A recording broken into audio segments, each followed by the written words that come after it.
good. It's a little bit jumpy there. We're good. Yeah. We are good You came now. from above. The clicker. Clickers work. Clicker works. All right. And then sure does.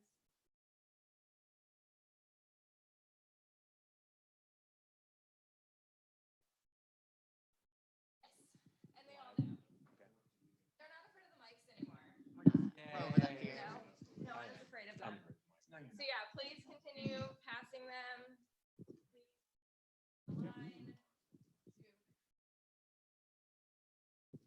All right, we're going to get started. Your favorite Tim McCall is here. I know you only know one Tim McCall, but that's neither here nor there. Well, it's a special, oh, yeah, you are definitely getting feedback. That's not normal.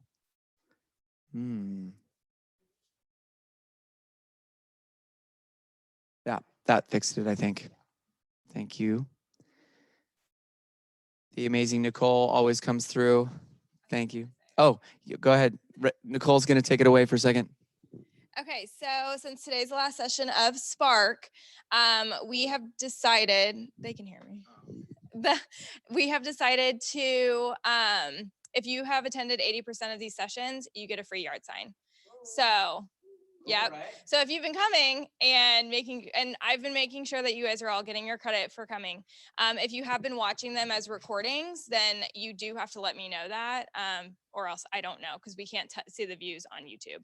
So if you've been going 80%, you get a free yard sign, and then Elemental starts in 2 weeks. If you sign up for both a Spark and a Elementals, you'll be receiving an email from me probably today or Monday, just to let you guys know that that is starting on the 12th of July. And then that will run for 2 weeks as well. So you guys will all be getting the communication on that too. And you'll be receiving a survey from me. It'll probably come through as a text message, like I've been texting you guys since you guys are in the session. Please give your feedback on that. And if you have any questions, just let me know. Isn't that cool? I mean, I just think that is so fun. When Rachel and Nicole mentioned that in the leadership meeting the other morning, I was like, that is so great. Let's definitely do that. I want you, I mean, look around the room. There was a lot, 43 or 48 people that signed up for this class. There's a reason why so few actually get successful. And so I would almost guarantee you that the people in this room right now are actually the ones that will be in the business in 3 to 5 years. The rest of the people, 48 people, will not be, or they'll work for someone else in the business or something like that. But so I just wanted to encourage you that, and when they said about giving you a sign, how cool, you now will have your own sign to be able to put on your own listing coming up very soon, right? Yeah, and just to introduce, obviously Wes, he is obviously I think you're number 3. I think you're number 3 in the entire office of KW here, but I think you're in the top 10 realtors in Southern Missouri. Top 1% KWRI. Yep, top 1% of all Keller Williams International, like me. Yes, That's right. Dude, that's so great. Things you get rolled with. Yes, and so as far as your time, your efficiency, the fact that you came on a Friday, you're here, be all in, glean from and pull all the value you can out of this guy so that you can implement that into your own businesses. So give him the best of yourselves today, because you chose to be here, might as well be all in here, right? I mean, that's my phrase. It is the time to do it. So I'm so glad to see it. Yes, you are. But you're all in for, well, see, he doesn't know. He doesn't watch team meetings and he doesn't come to my training. So he doesn't know about being all in. So I say, be all in. There it is. All right, sir. I even did it. See? I know. Throwing me under the bus like that. All right, guys. Oh, I can't stand up because I'm on camera and I got all this stuff. All right, I'm good. Cool. We're not doing this then. First of all, I just want to kick it off with a little script, right? And it's called the promise script. I use this on every listing appointment, every buyer consultation, any recruiting appointment, anything. And first of all, the promise is a promise to, one, deliver value to you in exchange for you doing something for me. Is that fair? So go for it. Yeah, of course. I think it's being recorded on the big thing here too. All right, cool. So first of all, today I want to promise you 2 things. First, I'm going to get through all the material. It is super annoying to me when I go to a class, they talk about like 2 things and then they just, riff the rest of the time. We'll have plenty of time to riff, but I want to promise you that we'll at least get through the material. Okay. And then the second thing is I want to make sure that you guys know that, one, I'll have time for questions. You'll be able to answer calls, text messages, whatever you need to do today. And I'll also make sure to provide you guys my personal information to be available for you whenever you need. Now, in exchange, I would ask that if you are getting a phone call or a text message, that it makes you money if you're going to take it. Okay. So if it's not going to make you money or it's just problem solving, let's push it off for just a minute. If it's Facebook or Instagram, you can just leave, because if I'm not worth more than Facebook or Instagram, then, yeesh. But what I definitely want you guys to get out of this more than anything else is kind of an echo of what Tim said. Today, we're talking about the life of a career, or the life of a real estate agent, right? An average day, what it looks like. There's going to be things that I say that aren't in a reality of most days, right? There's going to be other things that I say that if you do them consistently, you will continue in this business for 3 to 5 years, right? And that 3 to 5 year mark is huge because 80% of all agents are out of the business within 5 years. 80%. I've just crossed past my 5-year mark, and I can tell you even KW here is a whole different KW than when I joined. Very few faces stick around, right? Sarah's one of them. Yeah. So with that being said, guys, the promise today is that I'm going to deliver you guys as much value as I possibly can and still get through the content. And then in exchange, I just ask for your attention. And then at the end, you're going to get a survey, right? If it's not 5 stars, please let me know. If it is 5 stars, then put 5 stars. Sound good? So on a listing appointment, that same conversation goes, hi, Mr. Seller, my name's Wes Litton. These are the 5 things that my team promises to do for you to sell your house faster, better, and easier than any other agent in the area. And whether we do or not, we'll find out, right? You can't control what happens in every transaction. So right there on the front, we have our mission statement and our 5 promises. One of those promises is we'll be your trusted referral partner. So that's an easy one. Right. So we outline our promises and I say, as I do these 5 things for you, what I ask for you is your consideration to hire me as your listing agent. And when you sign and engage us as your listing agent, we'll make sure that we execute at the highest possible level. Does that sound good? Yes. Okay, fantastic. Let's start working through paperwork and talking about your process. Also, as part of this promise, when we execute, you're going to leave us a 5-star review on Google, and you're going to tell any family or friends about how great your experience was with us. Does that sound good? Oh, absolutely. Yeah. Perfect. Right. So that is the script I use for every listing appointment. We kick it off the same way. You walk in, knock on the door, see the house, sit down on the kitchen table, promise script. Right. So, and we actually, and you guys can totally rip this off. It's the easiest thing on earth. Go make a document, a 1-pager that has your mission statement or what you believe your value is, and then just a few key promises that you're going to make to the seller. Now, what's unique about that is it's probably a lot of the same things you're going to do for every single agent is going to do for the seller. The difference is you're highlighting it, you're articulating it, and you're actually bringing that value up front. Here is what I do. Here is why you pay me 6%, right? Or 3, whatever. All right. Sounds good. Any questions on the promise script? There's a guy named Mike Daly. Don't quote me on the last name. His first name is Mike. YouTube, millions of views. It's an amazing script. He has won hundreds of thousands of listings over his career with that script. And this isn't switching over. Okay, there we go. All right, so let's kick it off. So today, obviously I need to introduce myself again. Wes Litton, Litton Keats Real Estate. My business partner Josh and I teamed up about 2 years ago to form the company. I've been in real estate sales about 6 years, investing for a little over 10 now, which is a little scary. I feel like once you start getting into double digits of anything, it's like, oh no, like I think you're almost veteran, my parents say when I turned 10, they felt like they were older than they had ever been. I was like, well, because you were. We've already talked about kind of expectations during the session. I want you guys to know restrooms right there. If you need to get up, grab water, do whatever. Again, phone calls, text, if it makes you money, please take it. And then we're also going to have scheduled times for just, general breaks. If you need to take phone calls, text messages, whatever, please do. And then we'll have some lead generation time, some script practice time as well. Sound good? Awesome. So far, we've kind of gone a long way. So this is your 9th session, right? Which I think our old Ignite was only like 13, 12 sessions, something like that. I'm looking at you because you'd know. Yeah. Yeah. So you've already gone through 9, which is amazing. So far, has anyone like got anything that's like, man, this has changed my business? Not yet. Looking through notes. Good. Good. Yeah. How did Kevin do last week? That's a good question. Did great? Oh, wow. Shocker. All right. What challenges are you guys encountering because of some of the stuff you're learning here? Anything?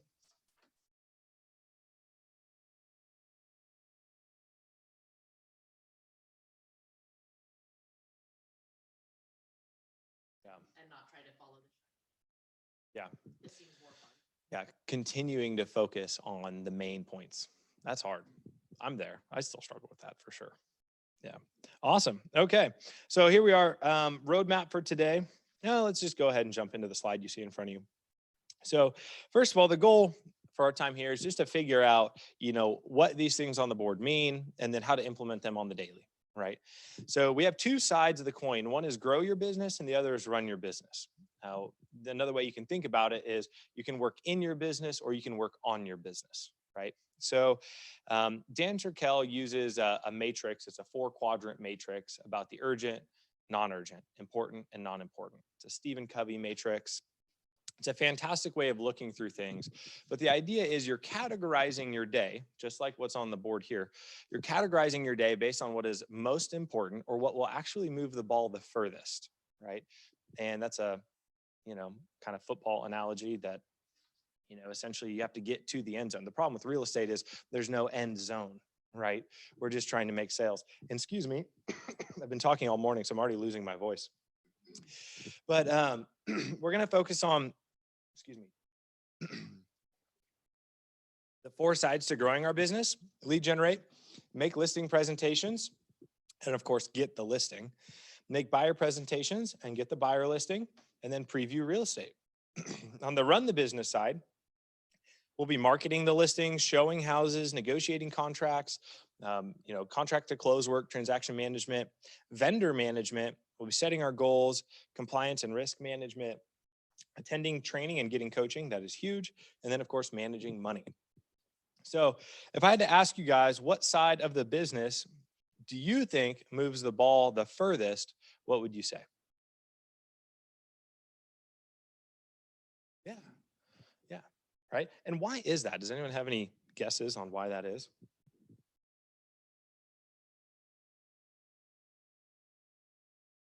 Right. Right. It's a logic question. If you don't have a client, how can you list a house? If you don't have a client, how can you show a house? Right. If you don't have a client, how are you going to manage the money you don't have?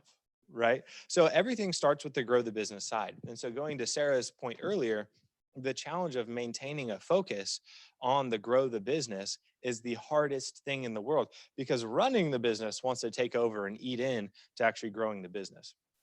One thing I'll point out, because we're largely newer agents, is on the right-hand side under run your business, you actually have attend training and get coaching, which is interesting if you think about it, because Keller Williams loves to push training and coaching. That's why you're here as well.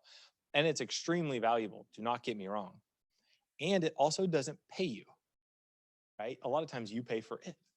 So if you think about it, on the right-hand side there, a lot of times those are activities you're doing or things you're paying for, right? It's a managerial, it's a checklisted item a lot of times. On the left-hand side under grow your business, that's an activity side, right? It's a consistency, it's a focus, it's more of an energy-based idea rather than a checklisted based idea. Does that make sense? So because of that, we have to try, and this is the challenge, to keep our energy high daily. And we got to do that through things like time blocking, calendaring, and all the little tactics we're going to look at today. But as we go, we're going to be using some of the things we've already talked about in Spark, like 411s, developing an accountability system, talking about our businesses, where we're at, and how to handle the difference between, client volume and then yet still maintaining lead generation so that we avoid the roller coaster of income. So we're going to be looking at a lot of that stuff today. Before I move to the next slide, does anyone have any questions about this idea right here? Or why one is on one side and the other's on the other? Okay, perfect. All right, so here we are. Here's our roadmap today. So we've already talked about grow your business versus run your business, and the understanding that in the growing your business side is where we're going to make the majority of our money, and the running the business side is going to keep us closing the business and having money, right? So we're going to go from that. We're going to look at setting weekly and daily objectives. So what does it actually look like as a successful agent to make sure that you're maintaining a focus on growth, that left-hand side, and yet balancing it with managing and handling the transactions or the issues that you've got on your plate already. We're going to go to create accountability. We'll talk about some ahas, recap some of the basics, and then we'll get into our daily success habits where we get to practice scripts, some things like promise script, cold calling scripts. You know, I love showing scripts. That's a big one for me. I do mostly listing presentations now, so I love the listing scripts and the objection handlers. So I'm more than happy to jump into any of that. In that recap and ahas, I want you guys to ask as many questions as you can think of. So I'm only here till what? Is it 11:30, 12? So because of that, we're going to take that time specifically. I want you guys to ask away. I mean, I is wide open for whatever you guys need. Nothing I'm doing is new.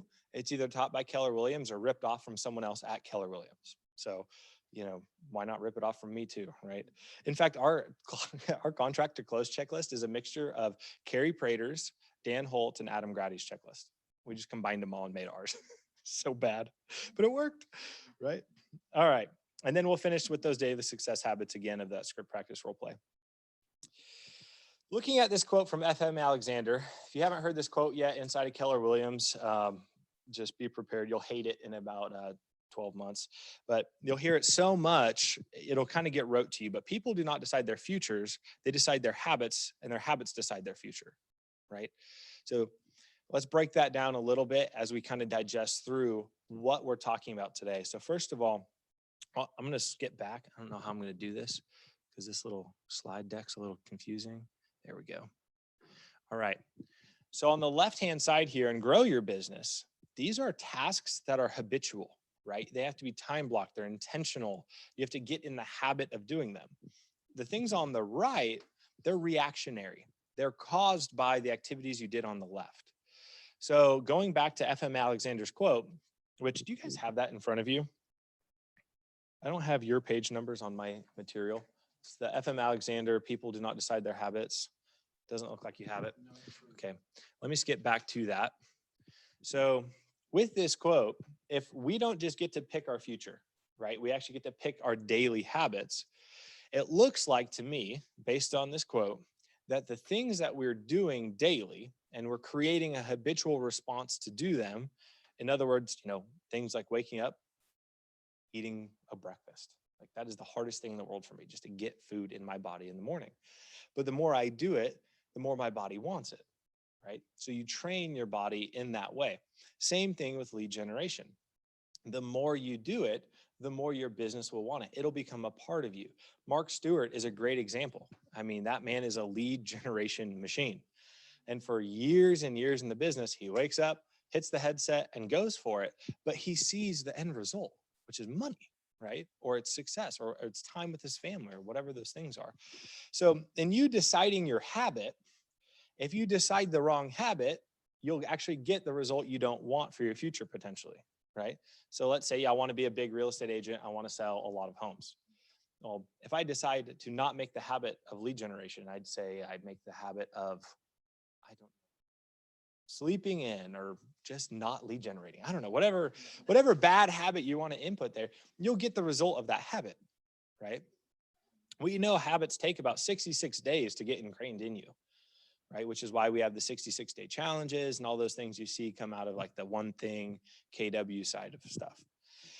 But those habits, right, especially if they're surrounded or they're surrounding the left-hand side there, the grow your business activities, those things will produce such great reward for you in your real estate career. It's just like if you're an athlete, let's say you play basketball, and you're not going in and taking shots in the gym and practicing dribbling and working out and doing the activities to be a great basketball player, you're not going to get in game time and perform well. You'll be outperformed, right? It's the same thing here. If you want the end result, the activities on the left-hand side of grow your business will get you that end result. The hard part, though, is the activities on the left-hand side produce other activities that you have to do, which is that right-hand side. So again, we're working through that balance, but the habits that we're building need to be focused around the grow your business side, not the manage your business side, right? The reason I said don't answer a text or phone call if it's not making you money is because you would be answering the text or phone call and it would be a grow your business activity if it makes you money. If it's problem solving or managing something, that would be a run your business activity, right? We can delay the run your business activity to be focused on learning how to grow our business, right? Okay, moving forward here. Oh, look at that. We even get an overview today. This is amazing. By the way, this is my first time teaching Ignite 2.0 and it is so much better. You guys are so lucky. I mean, it's crazy. All right. So basic overview today. We're not doing this. So let's move forward because that's not our timeline. Yeah. Yeah, it kind of is. They wanted us to kind of mimic it in the class today, but that would be a brutally long class. So yeah, we can talk about it real quick. And yeah, let's go through it. So our class kind of follows the same table. So first of all, motivation building time. We kind of did that when we started, right? I introduced myself. We talked about the promise script. We talked about, some of the successes that I've had. And then we also have talked about things like growing your business versus running your business. So we're dive into that motivation time. So let's translate it, Sarah, like you said, into our personal lives. Welcome. There's a sign-in sheet over there you might want to grab so you get a free yard sign. Well, if you've attended 80% of the classes, all right, good, grab it. Awesome. So first of all, motivation building time. What in your guys' life motivates you? Like, what do you guys draw motivation from? Seeing from success from others or for yourself? Okay. Yeah. Awesome. What does that look like for you?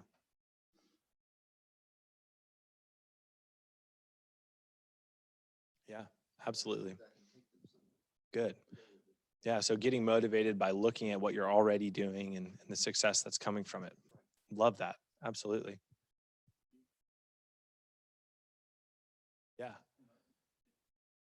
Right. Reflecting on your purpose then, right? Your purpose for the work. That's fantastic.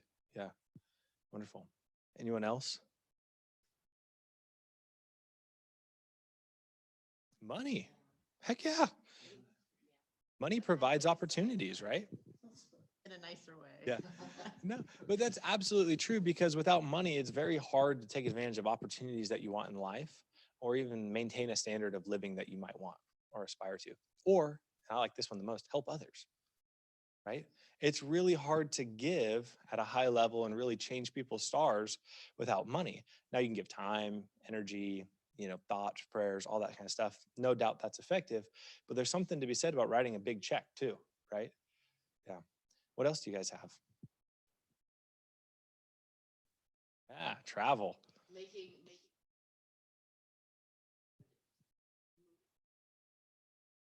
Mhm.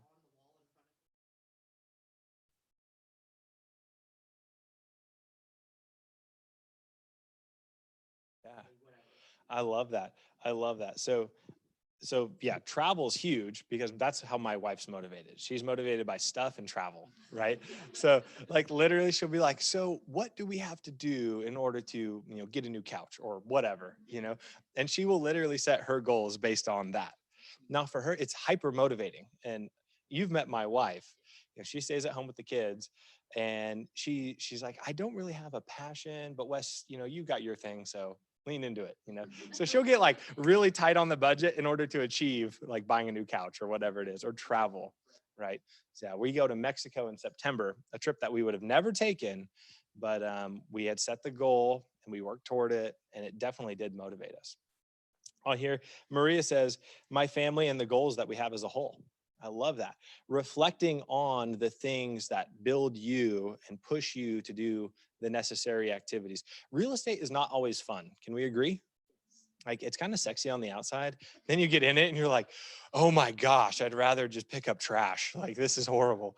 So yeah, especially when your day kicks off like mine with 2 potential lawsuits over earnest money. Like what? Earnest money. It's like a total of, yeah. I don't even know. Seller's like, no, we're not going to make the repairs. Buyer's like, okay, give us the earnest money back. They're like, no, sue us. Like, okay, great, thanks. Yeah, good morning. It's Friday. Yeah, it's gonna be a beautiful weekend. So yeah, motivation building time. Maria, I love yours because I really reflect that. She put online that, again, my family and the goals we have as a whole. That's one of the first things for me. So even before 8 a.m., I usually regiment my own calendar. So I'll kind of give you like my daily routine. And I was never a routine person, ever, until recently. And recently it has changed my world.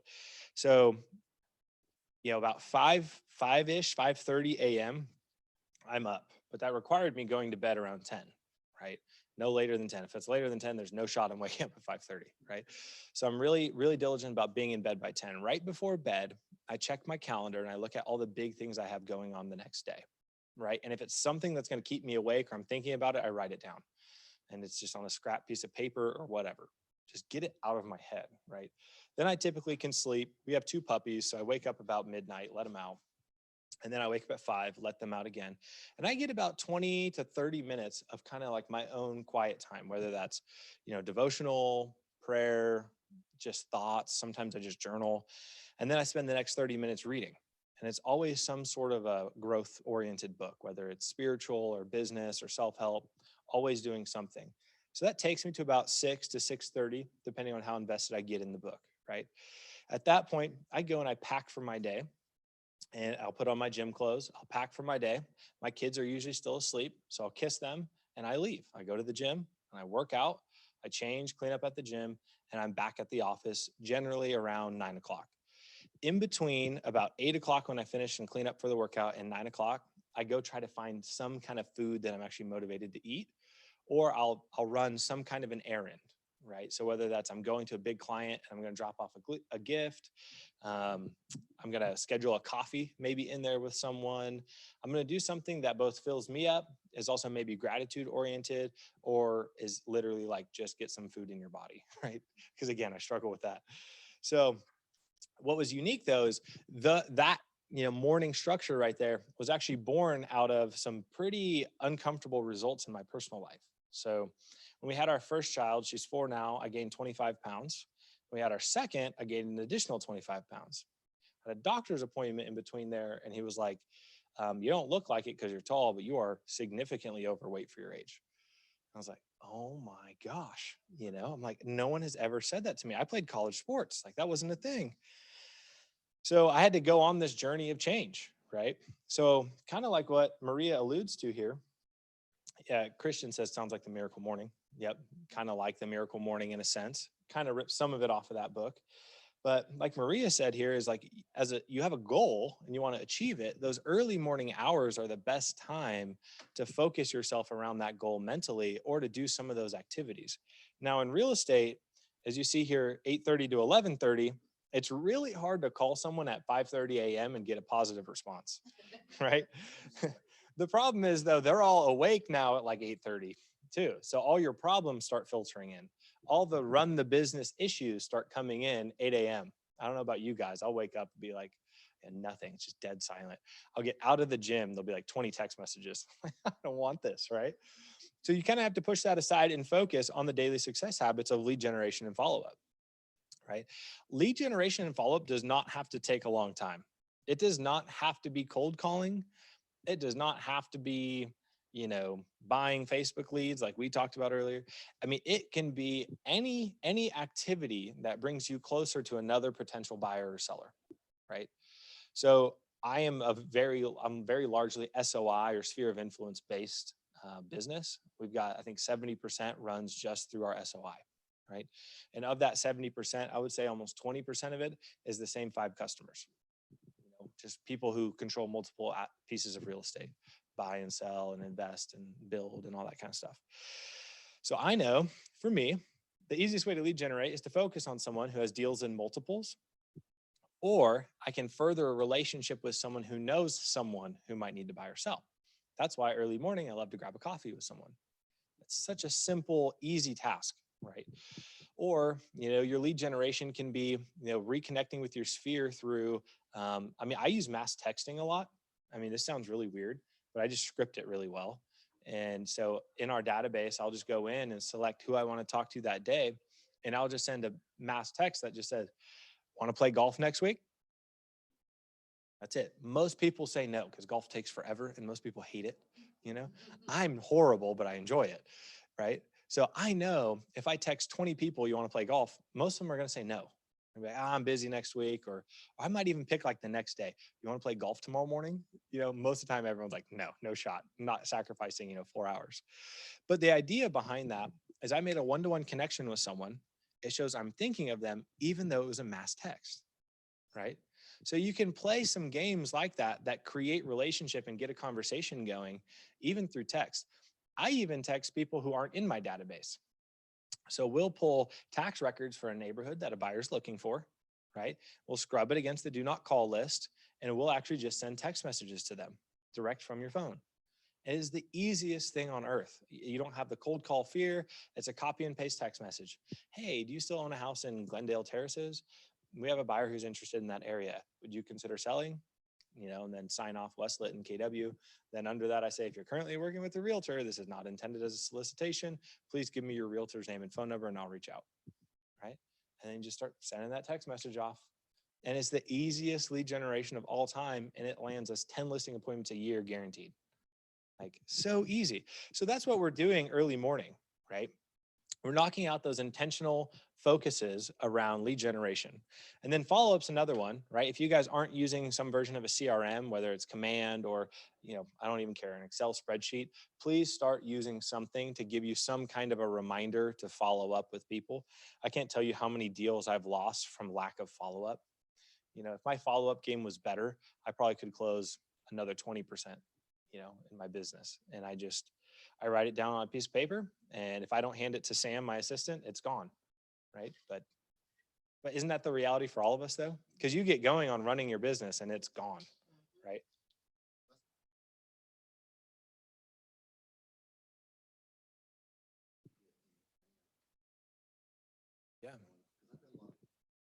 Yeah. Yeah, that's exactly right. Getting into whatever that CRM is and just having some diligence in using it. And just so you guys know, right here, 8:30 to 11:30, the first thing I'm pulling up is my database because it's going to have who I need to follow up with, reminders on there, easy ways to contact them.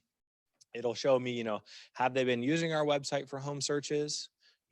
Have we sent them property alerts? What has our contact been with these people?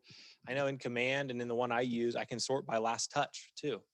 So if you're in my sphere of influence and my last touch is more than 30 days, that's not good. The other thing too, and this is the pro tip that I love with my team, is as an agent, it's super easy to get overwhelmed with your sphere of influence because you might know 300 people and you're trying to keep a one-on-one relationship with 300. That is extremely hard. Extremely hard. I would say anything above 50 you're probably like a declining scale of effectiveness, So we limit ours where you only get 100 people in your sphere of influence, or I call it my top 100. If I put one in, one gets kicked out, right? So right now, I think I've got it all the way down to like 70. So I keep that really tight because I know that the majority of my deals and my referrals and my relationships can go deeper the smaller that is, right? So I can get more referrals and better communication and networking and friendships through having a smaller group there. Now, all those other people are still on follow-up plans. I just don't hyper focus on them. They're not going to be one of the ones that I text at 7 a.m. and say, hey, what coffee do you want? I'm coming to your office, right? I'm not going to be bringing them up. I don't know what. I like to give out cigars. So I'm not going to be bringing them a cigar on a Thursday morning just for kicks and giggles, right? In my top 70, yeah, I might actually stop by. Like I just saw one guy yesterday at a restaurant and went over and just made sure I sat down and said hi to him, totally interrupted his lunch, but he loved it because we've maintained a tight relationship because he's in that small focus group. So anytime you can focus in on the most effective people or people who can give you deals in multiples, investors, maybe just people who like to trade houses every few years, right? I've got a few couples that literally on the dot every 2 years, they're going to move into a new house, fix it up, live in it, 2 years, sell it, right? Every single, just a perfect cycle. We've done like 9 deals together now. It's wonderful. And even sometimes they'll list it before their 2-year cycle, but they just can't close, right? So they'll do that and do a bridge loan and buy another. So we've had some fun with it, but focusing in on those people will really, really help you. And so that 8:30 to 11:30, it doesn't have to be cold calling. Now, cold calling is still super effective, right? So it doesn't have to be cold calling, but Tim, you office right next to us, and I'm so sorry, but we have people calling all day, every day, right? All day, every day. Yeah, no doubt. I don't blame you. Yeah, it gets rowdy. But all day, every day, we have people cold calling, and they're paid very well to do so. In fact, they make more than most agents. But it's also a motivation and a skill that you kind of have to want to do. And I would assume by the fact that you guys are on here, it's probably not something you want to do. Using it is effective, but I'd rather text people than call them, right? In my sphere of influence, I will call them, right? But I have to be very intentional with the call. It's an invitation to something. It's a big value bring, and I'm not asking for a referral on the call ever, which is not something they'll teach you in KW. But the reason is one-to-one, you're about creating relationships. Through a digital media platform, it's easy to ask for business. It's painless to ask for business for you and for the receiver, right? So if I'm, playing golf with someone or I'm eating a lunch with them, I want to get to know them and invest in them. I don't want to have to bring up, hey, by the way, I really need a referral, right? Because then they feel like, why did we have this lunch? If you, the opposite to that is preface it, hey, I want to have a business lunch with you. Would you be willing to let me buy you lunch? And I want to talk to you about business and see if there's any way I can help you or you can help me. Then your meeting is set up differently. It's not just grab a coffee with me. It's let's have an intentional coffee about business. Then with that though, you have to be willing to help them in their business, right? So we do a lot of business spotlights. So we'll go in, shoot video, run Facebook ads around that video. It's a local business spotlight. Well, that's a lot of times because those people are in our database.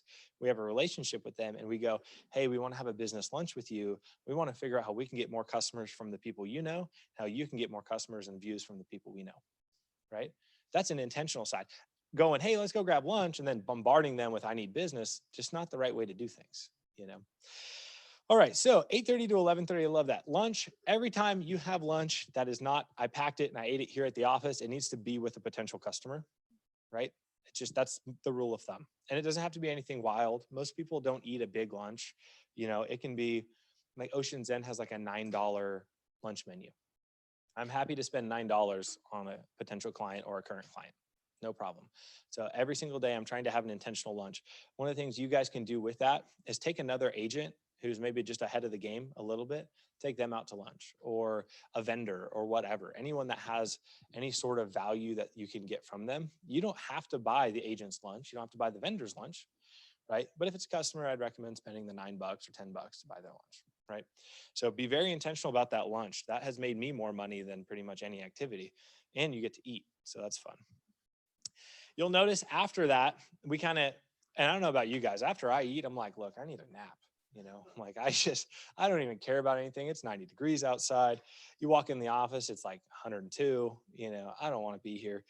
But at that point is a great time to sit down and really begin marketing the listings, handling some of those issues that have come through.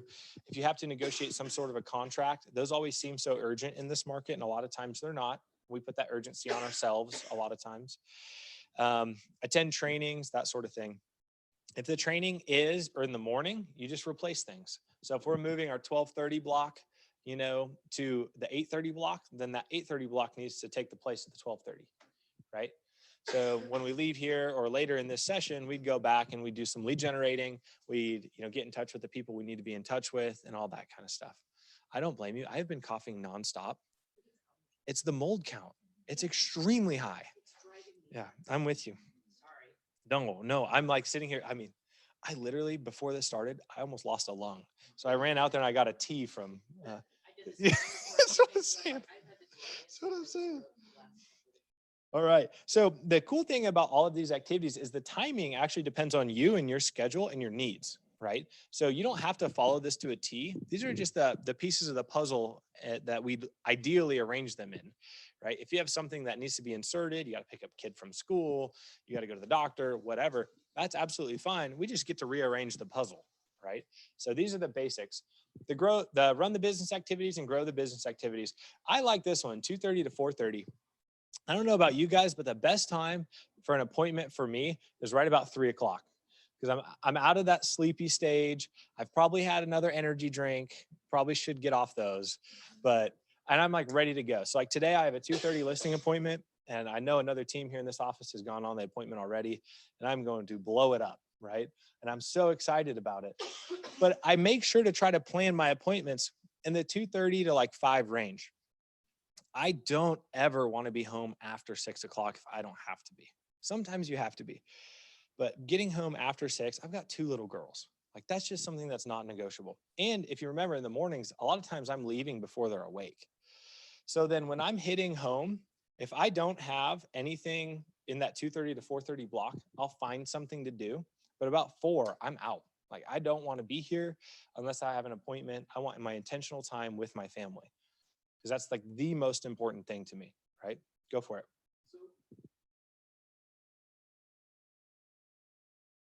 Yes and no. Okay. So the question was that, I'm repeating for these people. No, you're good. The question was that the way you were from the very beginning? Yes and no. So no, in that in the morning, I spent all my time with the family, right? And then I would work, God knows when. I mean, I'd show up at like 10 p.m. if I had to, you know, and that got to a point. My first year, we did really well, and I actually had a panic attack behind the wheel of my truck. And so I actually almost wrecked it into our old office. I was on Battlefield and went up on the curb, and the old team leader was getting into his truck, Chris Russell, and he ran out to the truck, and I'm like waking up from behind the wheel. My truck's kind of up on the side of the road. Didn't hit anything, thankfully. And he runs up, knocks on the window. He's like, "Buddy, are you okay?" I'm like, "Yeah, I'm good." He's like, "You need to hire an assistant," and runs off. That's all he says. So I pull off, get in the drive, and I'm just like overwhelmed, right? Well, and the reality was I was having to do so much run the business work, and I was so unorganized in it, right? I was just doing it as it came up, and then also trying to handle leads and appointments and all that. I never actually followed a calendar.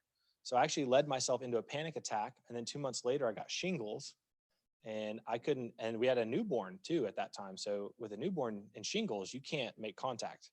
So I couldn't even hold my new baby for almost 6 months. So, I don't recommend that for anybody. So in a sense, yes, I was pretty, available for my family, but it was always in the morning hours. And then I would just run just as long as I needed to. Looking back, I showed so many houses to unqualified buyers, right? I went on so many listing appointments that weren't ready to list. I did such a poor job of actually, qualifying potential customers that I didn't care. I was just going on the appointment. Oh, you want to buy a house? Great, let's go see some. Rather than saying, hey, you need to get pre-approved. Also, it was a market though where houses sold in 60 days, not in 60 minutes. So it was a little bit different. So, I would just, if I could redo it, I would have taken this class and actually listened to it, right? And looking at it now, back then I could have turned it off at 4:30 if I wanted to, right? I just didn't want to. I was so just hungry for anything that came my way, And the problem with that is a lot of stuff that comes your way and it's just garbage, It's just not worth it. So that was my fault, Oh yeah, we got plenty of stories like this. I've made all the mistakes. So again, looking at this one, once out of the 2:30, 4:30 block, we're reviewing our calendar. We're making sure it's ready for tomorrow. And we're doing this thing called a success list. And I don't know if we've got a section on the success list here, but let me explain it. So when you look at your calendar, I don't know if you're like me, you just kind of see like all the stuff you've got to do the next day. And a lot of times the calendar, like if I pulled up my calendar, you guys would be like, you're stupid. But it's literally just like, send this email, send this text, call this person, meet this person. And it's like this big to-do list, right? Is what the calendar ends up being. So I take that to-do list and then I make a checklist of it, and then I pick like the top 3 things. And every morning, my team has a group text. And we all send in our top 3 things on our calendar. So that might be lead gen, listing appointment, and handling a contract issue. Okay, so that would be your success list. I always tell people that if you can knock out your success list in a day, and don't make it more than 3 or 4 things, right? But if you can knock out that success list in the day, that day is a complete win, right? Because in real estate, we feel like we have to have like this crushing day every day. But the reality is the success comes from consistently knocking out the little things over time, right? And that's why the 3 to 5 year mark is so hard for people. They get lost in this every day. I have to run as hard as I can and crush it. Where the reality is, if you just systematically do the little things well every single day, you end up compounding, right? And all of a sudden, your little things aren't producing one deal, they're producing deals for 5 people, right? So you end up creating such momentum through doing the little things well that you really have some opportunity through it. Going through reviewing the calendar and making the success list, a lot of this stuff is coming out of the book The One Thing. So I would encourage you guys, if you don't have a copy of The One Thing, Mike will give you one for free. So it is a wonderful, wonderful book, and it just has a lot of these principles in it about organizing your day, scheduling, calendaring, all that stuff. All right, so any questions on this one? 5:30, it's going to give you family time. One of the things I really like in the MREA, at the very end of it, it has an energy plan for a real estate agent. I would love it if you guys just at least took a peek at that energy plan. It's got things like, spending family time, but how? Like actually giving your kids a hug, giving your wife a hug or your spouse or whatever, right? So really specific, time meditating or praying or just thinking, journaling, whatever it is you do. And it really breaks down some of those things. It talks about exercising and eating well and really like that individual energy plan. Real estate is more about you than it is about the industry, right? Real estate is about becoming a master of yourself and letting that produce results. This is why we have the term SOI or sphere of influence, because the more you master yourself, the more gravitational pull you'll have. People will want to be in your world when they see the things that you're doing having positive change in your life, right? And when they want to be in your world, they want to work with you, right? So now instead of cold calling for 2 hours a day, I get to pick up my phone and it's people saying, hey, come list my house, or hey, so-and-so gave me your number, are you interested? So those are the kinds of things we want to do, but it comes from a mastery of self. And a lot of times through just making sure the basics, diet, exercise, meditation, family time, all that is prioritized. So down here, 5:30 to 9:30, family time. Please don't make the mistakes I've made and answer your phone all hours of the night.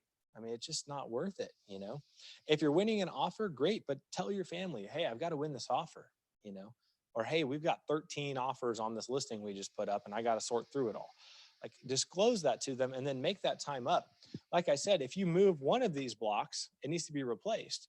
So if you're removing family time, you either needed to make sure you had it in the morning, right? Or you need to make it up the next day, right? But I think the worst thing that could happen is you come into this new career, you have this massive success and you lose your family, right? The family is the glass ball. Like if we drop that glass ball, it breaks. If you drop your lead generation for a little bit, well, it'll bounce back. It's rubber. You can just go get on the phones again or, go work again, open houses, whatever. But that family, that one's a hard one. Even finances will bounce back. Spirituality, physicality, all those things will bounce back. But family a lot of times doesn't. There's a reason we have the term broken family. So don't ever let real estate come at the cost of something like family. And I would even say, don't even let real estate come at the cost of spirituality or your physical health or, your mental health. I mean, that's been a journey for me personally and, somewhat open about it, but, I went so deep into real estate and just found my identity so much through it that now I've had to dig my way out of this pit. Thankfully, a lot of it's a rubber ball, so it comes back. But family was one that I didn't drop, almost, but I didn't drop it, and realizing now, the results of those activities, just please be intentional with that time. Any questions on the calendar? Cool, rocking and rolling. Again, the biggest thing is just, replace what you take away or rearrange it appropriately. All right, set weekly and daily objectives. All right, 411s. So you guys have been through the majority of this program so far. So do you guys feel like you need to adjust your goals or anything on your 411s? And do you have any questions about your 411s? Okay. So that's in the participant guide, page 3, right? It's kind of that, I think it's that's the 411 actual like model breakdown. So you can always look there. If you guys want to right now, we can take some time to make changes to it. If not, just use those 411s. They're wonderful tools. You can have your leadership team, Mike or Tim or Blake and Brian can do it, or just an accountability partner go over that 411 with you weekly. This is something my team does. We definitely set weekly, monthly, and annual goals. And then every week we're asking, hey, did you accomplish your weekly goals? No, why not? Right? So kind of like the daily success list where you pick 3 or 4 things that are like the priorities that day that if you mark them off, you win. That's what your 411 is for the week, right? So if your 411 is take a new listing, add 75 people, new people to my database, and take a weekend trip with my family. Okay, great. Get that on there, right? So, and then adjust it as you go. Each week doesn't have to be the same. It can be, but I would mix it up. Give yourself some freedom to read a book or go on a run or do whatever it is that you want to do. Don't make it just business. So often you see people like their 411 is like robotic. It's like, I have to do these things every week to accomplish these things. Yeah, you do. And you're still a human. So please, go to the church event or go to, a big family outing or go to the lake. I don't care. Just do something. On that note, I don't know. Hopefully he doesn't hear this. Maybe he will. Old Rhett Smiley just bought a new boat, right? And his last boat was awesome. So I don't know why he bought a new one, but he bought a new one. And Josh, my business partner, kind of goes, oh, that one cost you a lot. And Rhett's response was, this is the best investment I could have made into my family. Oh, man. The reframing of the tools that we use for business to focus on the relationships that matter to us most, that actually brings the biggest rewards, right? So the 411s, the success list, the priorities list, the 80-20 principle we're going to talk about here in a minute, if we reframe them for family life or for relationships, that might actually draw more value into you as a whole person than just focusing entirely on business. Now, like what I said earlier, real estate is more about you than it is about the activities of real estate.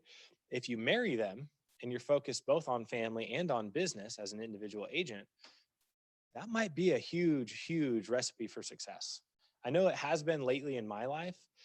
So I would use these tools and kind of mix it up, get creative with it.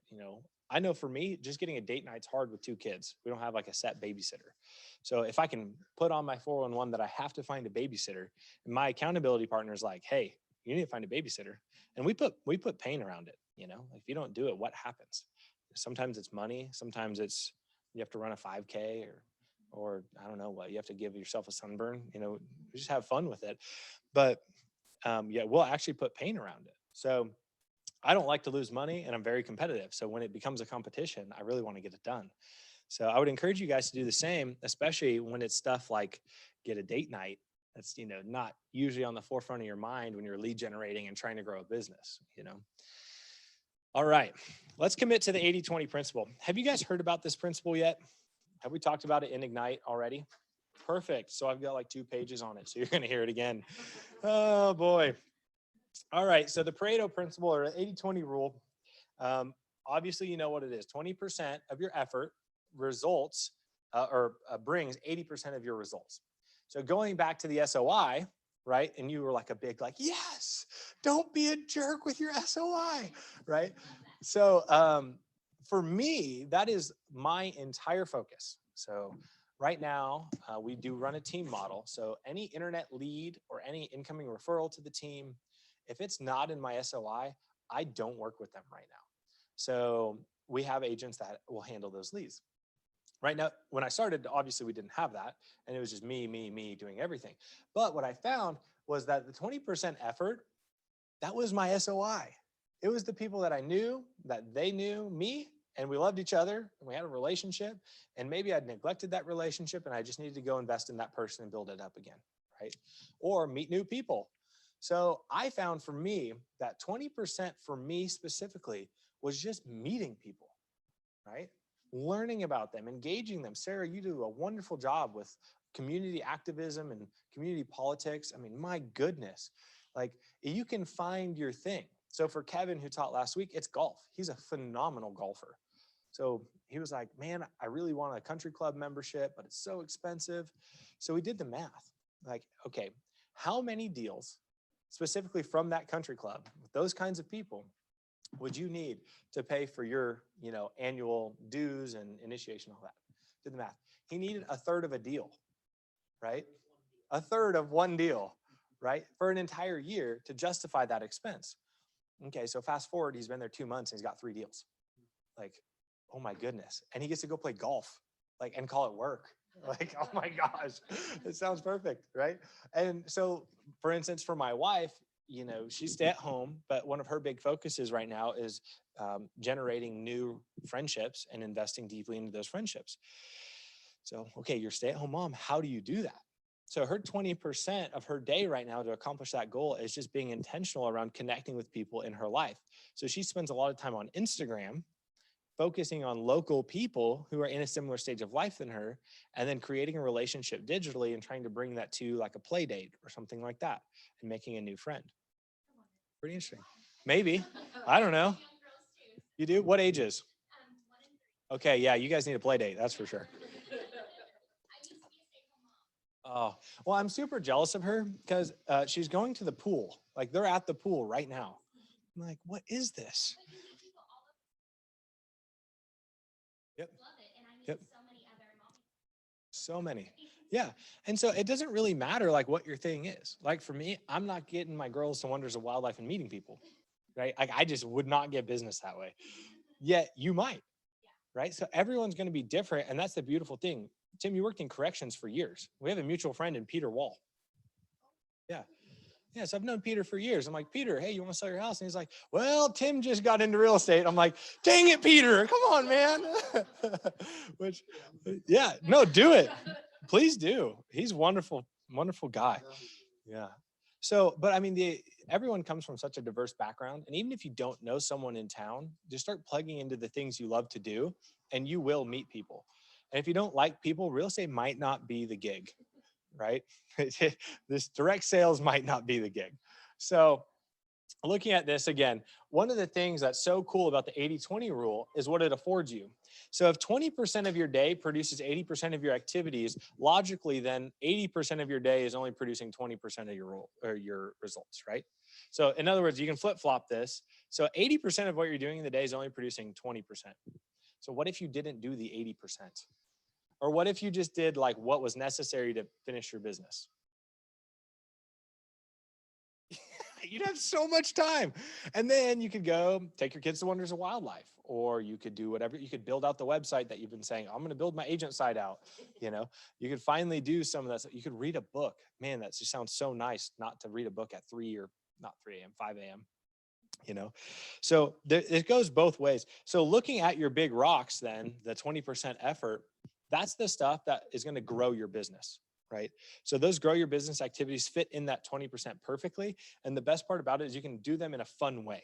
They don't have to be boring. If you guys have ever heard of Jason Abrams, we call him JJ, like the producer, right? So yeah, he loves that. So we call him JJ Abrams on all the webinars, like JJ, and he's just like, you're an idiot. So anyway, so he tells stories of when he used to coach agents as a team leader, and he had a lady who loved tennis, but like she didn't really have a lot of friends that did. And she also loved to shop, right? So she's like, how can we marry these? She was already a pretty good producing agent, but she would just hammer the phone constantly. Like she was just on the phone, getting leads, cold calling. That was her thing. She didn't like it. She was ready to quit real estate. She'd lost a marriage already. She was like, I'm done. Tough situation. Because it's hard to say I'm done after years and years in the business, and you have a big business and it's paid for a big life and you have a lot of debt and you have kids and all those things, right? So Jason reframed her thinking around her big rocks. And rather than making calls or just cold text messages or whatever it is, he said, why don't you get a shopping group together, right? We know that not all your friends love tennis, but why don't you get a girls shopping group together? And you meet on Wednesdays, right when the mall opens and it's empty, and you and 5 girls go and you just shop. And you don't have to buy anything if you don't want to. It's just for fun. Now he said, you got 2 things you have to do. Number 1, you have to be the organizer of it all.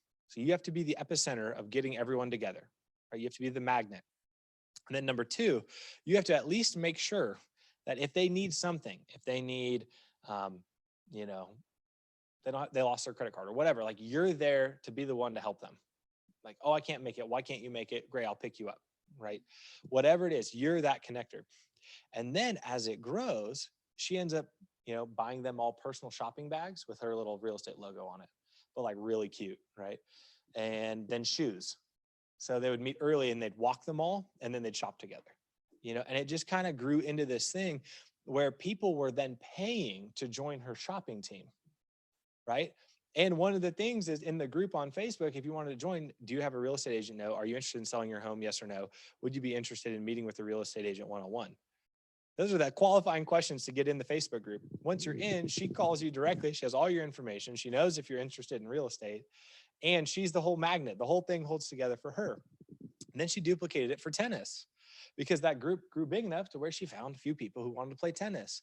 Then they're playing tennis at the country club. Then the country club asks her to sponsor the women's tennis league, right?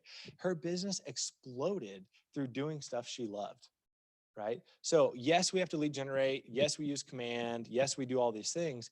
And if your big rocks can be matched with things you enjoy, oh my goodness, how powerful is that, right? So I really encourage you guys to do so. For me, it looks like right now, eating is a big one, right? I mean, as silly as it is, I almost never eat a meal without someone else. And again, I got 2 girls. What am I going to do? Play dates with the girls all the time. We're looking for other families we can get together with. If I have to pay for whatever the activity is, I'm going to pay for it, and we're going and doing things, right? Not all the time is it, as cool as Kevin getting to golf with people or shopping club or whatever. Working out's another one. A lot of times I work out alone, and I found recently that if I just go to a gym with a partner and we do the same workout, that relationship will grow a ton, So if you're already going to a gym, chances are someone else needs to go. And you probably have a friend or a colleague that wants to. Bring them, So your 411, I would build it around your big rocks, right? The 20% effort also translates into your family, right? The intentional family time. I know for my oldest daughter, it's read a book before bed, pray before bed. I have to sing her a song, which sounds terrible. And then we go to bed together, right? And it's the same song, same book, same prayer every single night. But she loves it. So for her, that little effort, that 20% effort produces the largest results in her life. My youngest, Jane, she's a very aggressive, loving kid. Like she's not mean. Just like when she wants to give you a hug, she's like, oh, hug, And she loves to be loved that way. So she loves to wrestle and play. And she's not like hyperactive. She just, when she feels affection for you, she just gets super aggressive, And so my goal for her is once a day, I get her completely into that mode and we just full out wrestle, right? And she's 2, what are you going to do? But that 20% effort results in the biggest affection for her, for me, and me for her. So it's identifying those little things as big rocks for your life. And then in your success list, again, in your 411s, be looking at adding those items into them, right? Because again, your whole person is what creates the magnetism inside of your sphere of influence, right? Who you are as an individual creates your influence around others. And it's not that we're intentionally doing things to try to press influence on them. It's that if your friend who you go to the mall with is going to sell her house, you want to be the one representing her, right? It is way more fun to represent someone you know than someone you don't know, right? There's so much more trust. The closing ratio is way higher. You're not going on a listing appointment like I am today against another agent, and I'm sure the first question is going to be, well, can you do it for 2%? And I'm going to say no, but it's coming. And if it's your friend, you don't have to deal with that. So intentionality around those big rocks, it produces huge results in your family life. And then vice versa. In your 80%, be looking. So over here on the big rock side, the effort side, 80% of your effort, right? A lot of times it's in lead generation. Okay. So just lead generating to lead generate, it can be useless. I don't know how many times I've okay, I need to cold call a neighborhood because I need a house in there for a buyer. I cold call the neighborhood. I spend 2 hours doing it. And I get nothing. There's something about that makes me mad. I'm I got nothing out of this. I spent 2 hours doing it and I could have been with my daughters, or I could have done anything else, like literally, right? So being intentional about those things can be huge. So in my world, I no longer will sit on a cold call line and dial people. I won't do it. Why? Because I can text them, right? I can send 100 text messages by checking all the boxes next to their name and typing the text message and hitting send, and boom, it's done in 5 minutes, right? So that's the power of command or whatever database you use. Twilio's connection into command is wonderful. So anyway, any questions about 80/20 or like some of the hacks that I use for reducing lead generation time or anything like that?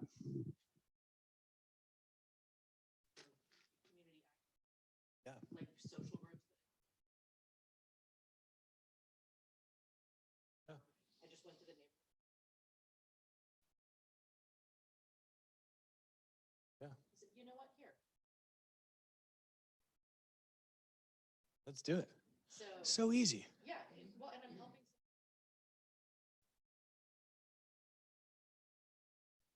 Right. Yeah, that's the hard thing is a lot of people feel like, well, let me rewind. The first question anyone ever asks you is, hey, Tim, what do you do? Yeah, I sell real estate. That's not salesy to say what you do, right? On the flip hand, like a lot of people feel like if they lead with, hey, I'm a real estate agent, that they're trying to be pushy, but we're problem solvers by nature. That's what we do. Someone wants to go from point A to point B, they can't do it alone. And if they try, most of the time they get hammered either on price or litigation or inspections, whatever. Like we're doing a deal with a FSBO right now, and I feel horrible for them. We offered representation. They said no. I said, you're going to get hammered. And guess who's getting hammered, right? Our buyer is getting everything they could ever want in this transaction. And the FSBO doesn't know to say no. And I don't represent them. So I can't say, just say no, like it's brutal. So, the idea behind what we're doing is legitimately, we create so much value for people. I think of Kevin's parents. They are incredible, incredible humans. And they worked with another agent for years. Kevin got licensed and he's sold them a house almost every 2 years. He's made his parents almost $400,000 in the last 8 years. Like just on helping them navigate the real estate market, take advantage of deals on their personal residences too. Not like investments, like personal residences. Hey, now's the time to sell to this client and we're going to move over here to this house that's, in Fremont Hills on the course, but it's a little dilapidated and we're going to fix it up before you move in. He's navigated that and made them a ton of money. Just like, hey, I'm not really loving the neighborhood. I think I want to move out. Great, let's roll. Right. I've got a lady who just texted me. She's moving from Detroit, wants something down here in Springfield. She's like, I just want a safe neighborhood. Doesn't have a lot of money. Like, we can find that for you. That is such a huge, huge value add. And it came from a referral from someone who was in the same situation. Hey, my landlord's selling my house. I got to be out in 40 days.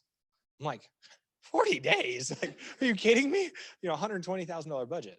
Oh my gosh. So what ended up happening is we went to work, right? We found them an off market, 105,000. It wasn't moving ready. They moved in it.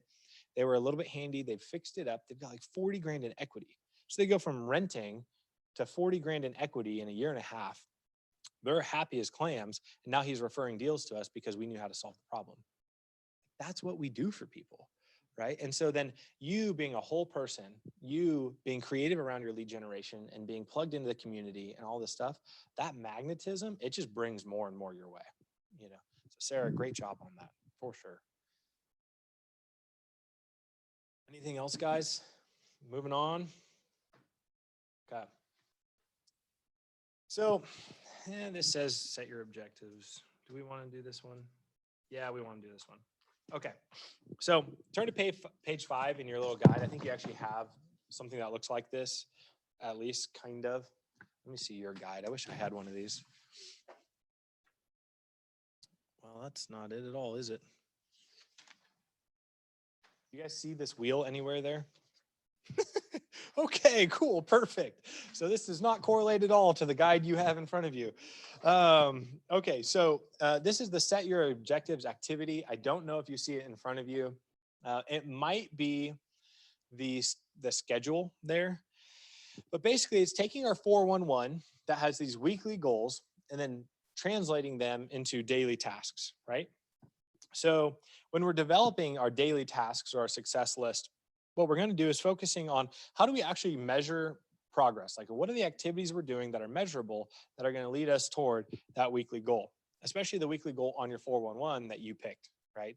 So again, going back to, I need a listing appointment this week. What are the actual daily activities I'm going to do to ensure that I, at least set myself up for success in getting that listing appointment? So we've got a few things that are kind of guided questions, and I really love how they broke up the words in our, gosh darn it. All right.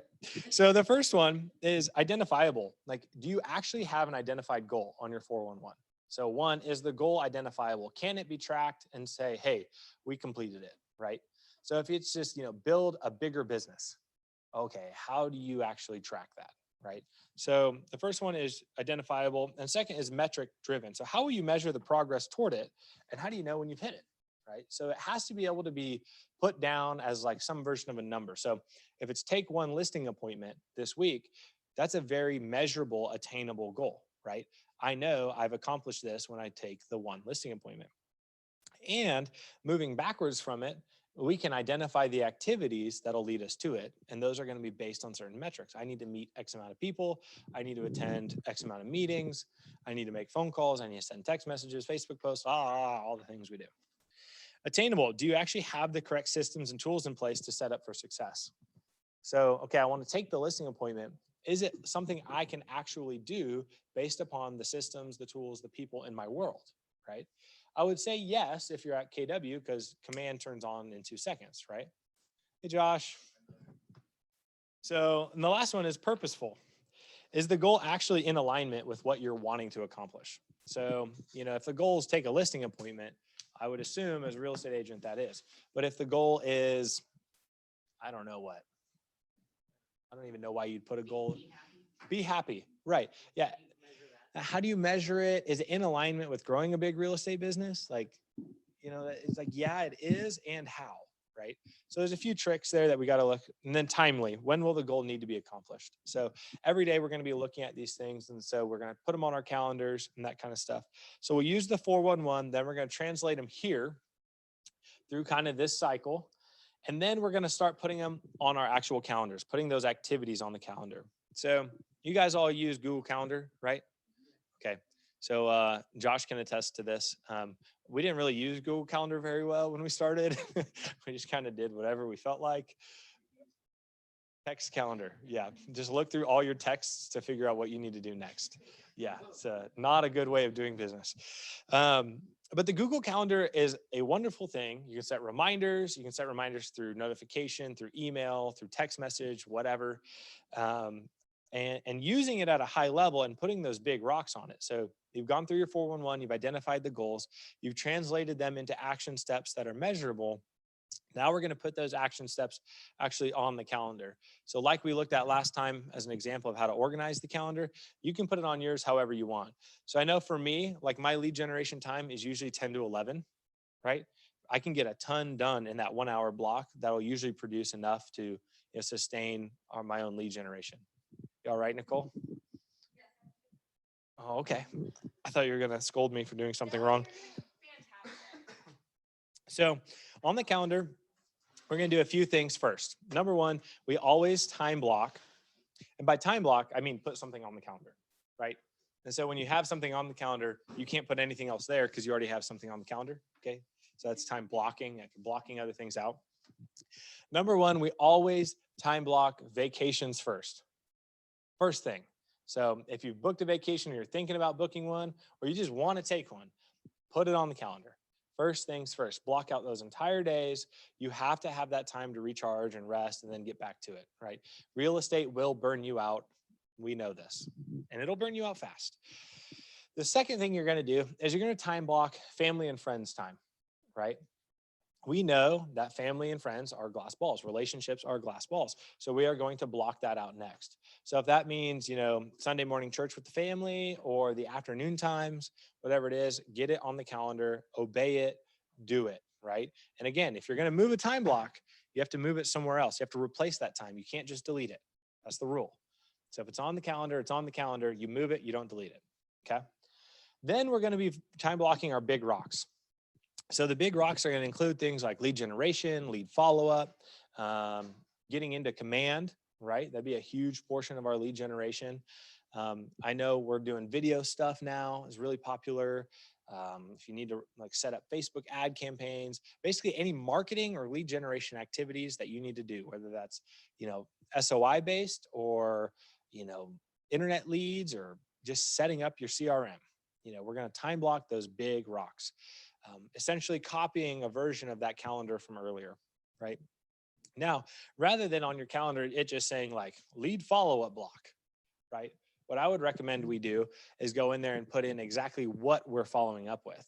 So text, you know, like right now I got a client named Maria. So text Maria and Josh, and that's going to be my follow-up for that. And that might only take 5 minutes, right?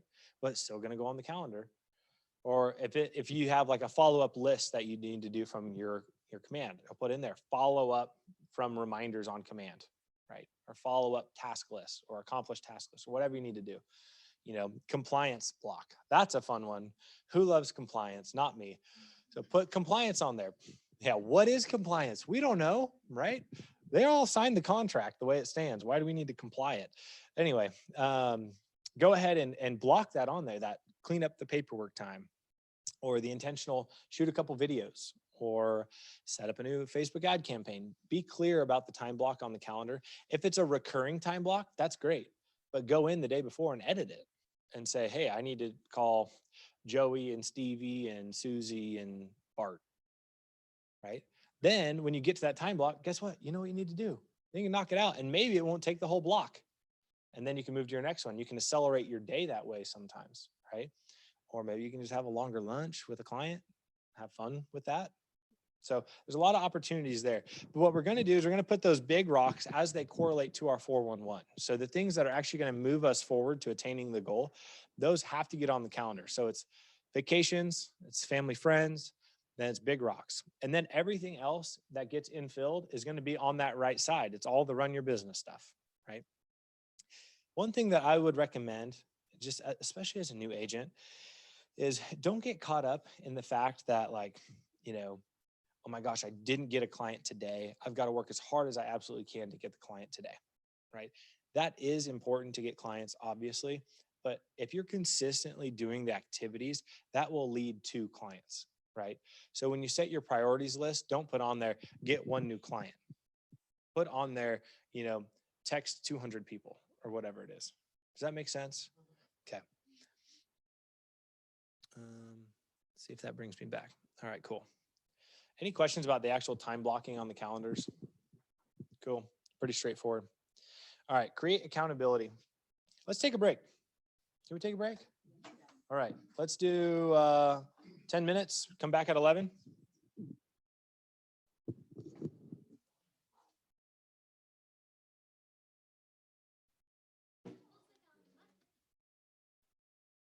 Colin, did you sign in?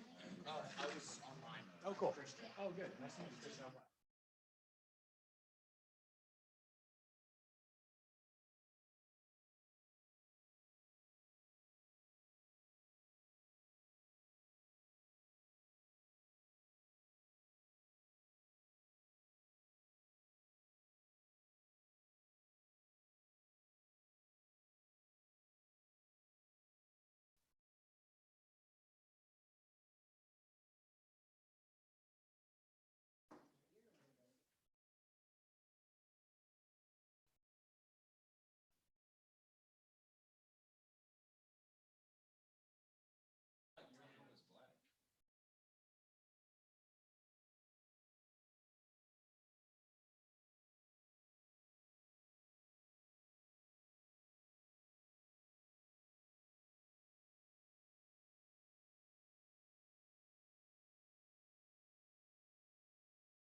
realize I'm like sweating through a shirt. All right, we're about ready to rock.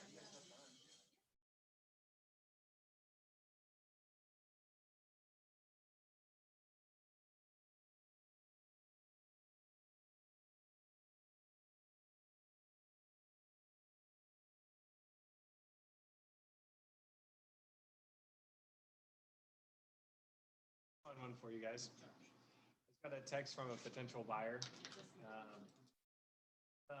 After the lender reviewed my application, he said that he cannot qualify me.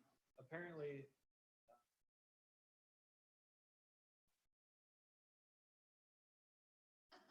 Yeah, you do. solid, dude. Good job. Is that because he's got it He just wanted to be approved for a higher price point, so I think he just put a different number on.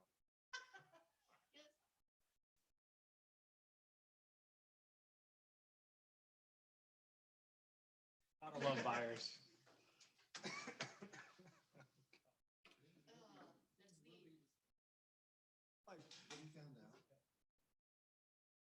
Question the lender's gonna be like, all right, can you prove it? And then be like, Not always. yeah, that's true. Sometimes that's the last question. Oh, gosh.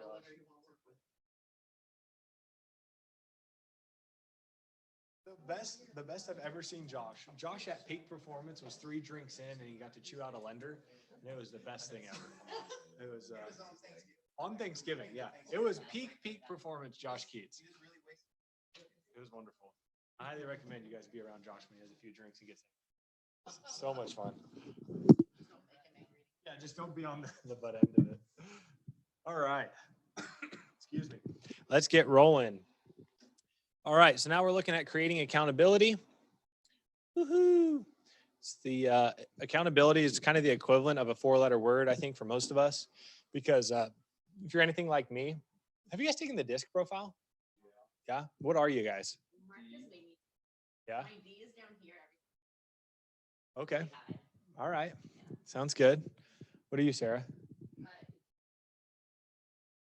Yeah. I'm all Direct. over the place with stuff. Mhm. Yeah. Yep. Which is not what I need to be. Yeah. All good. Anybody else take it? I highly recommend you do. I'm just one. Oh, there you go. I don't know. I just feel like 1 or 2 points off. Oh, okay. Pretty balanced. Yeah. No, I feel like I'm broken. No, not at all. I love it. So, I mean, typically, D is kind of like a driver or like a direct personality, really going to like hard charge to get things done. And a lot of times we leave a big wake of a paperwork or whatever, responsibilities. Yeah. And we go really hard sometimes. And then we're like, all right, we need a break. And then we're like, back at it. Oh my gosh, as hard as you can. So I'm a high D and a high I, right? Which is why SOI works so well for me. So I is going to be kind of that integrator or that relational being, right? And so a lot of times when you find yourself high in I or high in D, you're very driven by external energies rather than, deriving, energy from maybe, the S and C side would be more like, attention to details and ability to process and manage and create systems. And a lot of times you can draw energy from just accomplishing pieces of work like that, or through, like my wife, she'll draw energy just from kind of having some alone time. And I'm like the opposite. I'm like, I'll fall asleep if I'm alone. Yeah, that's what I'm saying, right? So when we're highly relational and we're really driven as real estate agents, a lot of times we do 2 things. One, we create messes that other people either need to help us clean up or we got to figure out how to go back and clean up.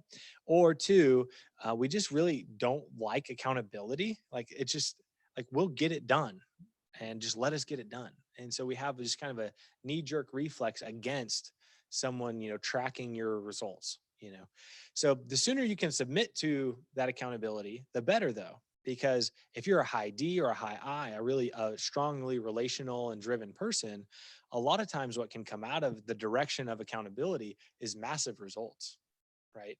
It's not the opposite. Like accountability won't stifle the D or I if it's done right. That's the coolest part. It actually directs it. It channels that energy in an appropriate direction and produces huge results. So a couple of these points here that we can just kind of read together. Accountability is an attitude and an approach, right? So it's not, did you do X? No. Okay. You're punished, right? That's not accountability. I mean, gosh, if I did that with my kids, I don't know like how they'd even look at me, because they screw everything up. But the attitude of accountability, it's not submissive necessarily. It's intentional, right?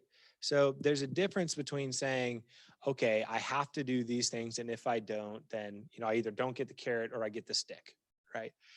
Now, it's not really accountability. Accountability is I am going to set a path intentionally that's going to get me to where I want to go. And by accomplishing these things and tracking those accomplishments, I will get what I want in life, right? So the approach, so we've talked about golf a few times. So an approach shot in golf is you're not yet on the green, right? But you're also not in the initial tee box hitting a driver. You're in that middle area. So you're hitting what's called an approach. You're coming to the green. So in that idea, right, you're going to do a few things. You're going to say, okay, one, how far is this shot? What club do I need to use to hit that there? So you're going to be intentional around choosing the tool to get you to where you want to go. And you're going to say, what is the best place to land this ball? Or what direction should I hit it? Right? Because let's say we're on the green or we're on the fairway, right? In between where you tee off and the hole.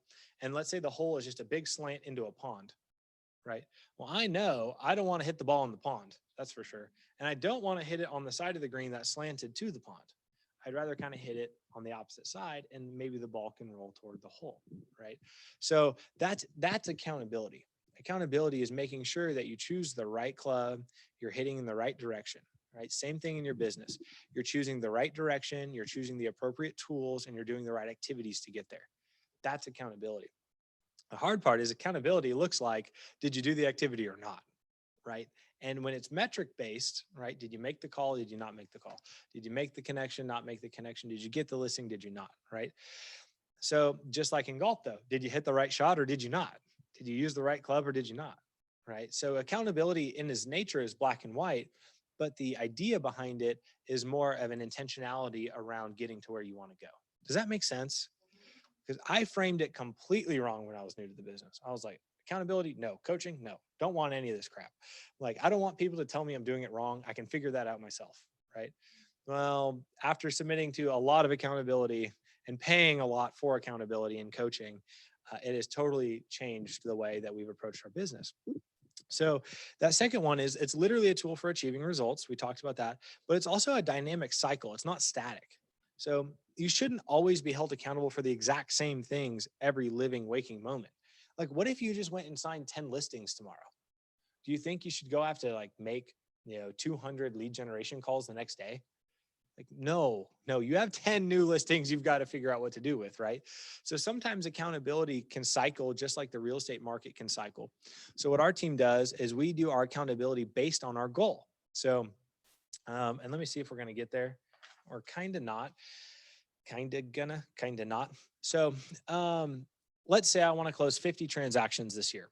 And, roughly that's 4 a month. So let's say 48. I want to close 48 transactions. I want to do 4 per month. Okay, so what do I have to do to get there, right?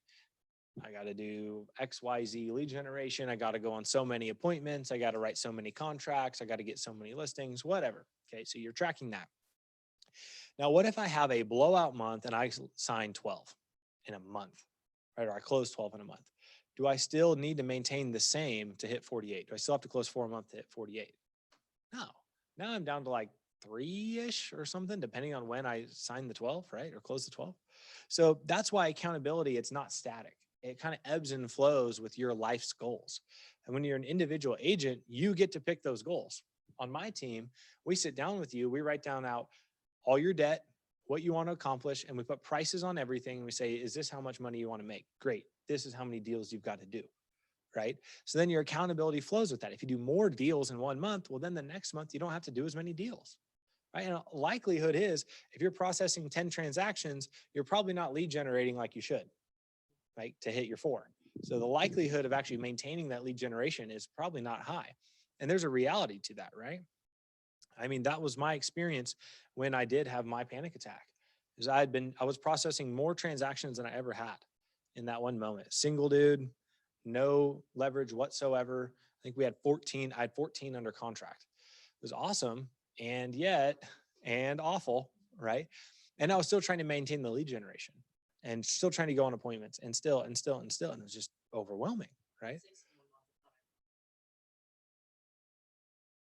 Yeah. Yeah. Yeah. I had a single day out of the blue that month that I had the panic attack where I had 5 different people ask me to list their house that day. Same month, within like a 1 week period, I took 6 listings all over 400, which was incredible, like amazing. And what it produced was just unsustainable, you know? And yet I was still holding myself accountable to these standards that were just, silly. And the team leader, Chris, was holding me accountable too. And I wasn't communicating well with him. The goal was static. It wasn't flexible with me, So that's why the 411s are so big. So it's a dynamic cycle. It's not static. I can't just say, Tim, you have to be a robot and close 4 every month, no matter what. And you have to go on 9 appointments every month, no matter what. That's just, you can't do it, right? And if you are short 1 month, maybe you do need to put in more effort, right? Or vice versa. You have a big month, maybe you don't have to put in as much effort on the lead generation side. So understanding that, and also understanding yourself. So if you don't, you set your goals, I want to make $100,000, and you push toward that goal of $100,000. Well, what if you don't hit the 100,000, right?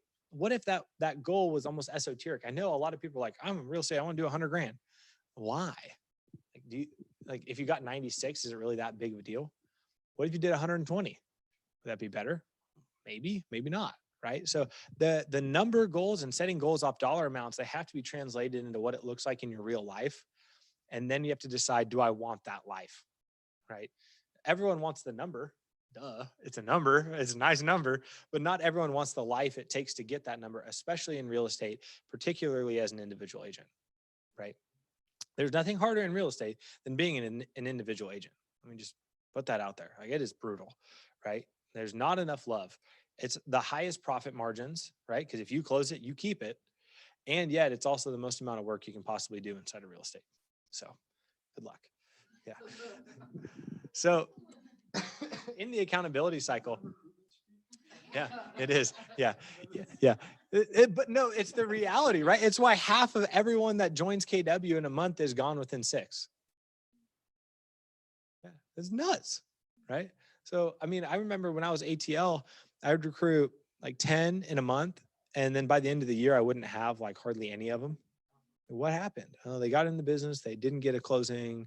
They, didn't plug into Ignite or the script practicing or coaching or anything like that. And they just fell off the wagon.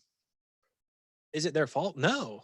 What the job demands is so high that you have to be very intentional around things like accountability and calendar and all that stuff, right? So going back to accountability being intentional, first of all, these are kind of our 3 main ways that we kind of plan through what we should be held accountable for. And the first is we want to share our goals. What's going on with these slides? They really need to figure out the formatting.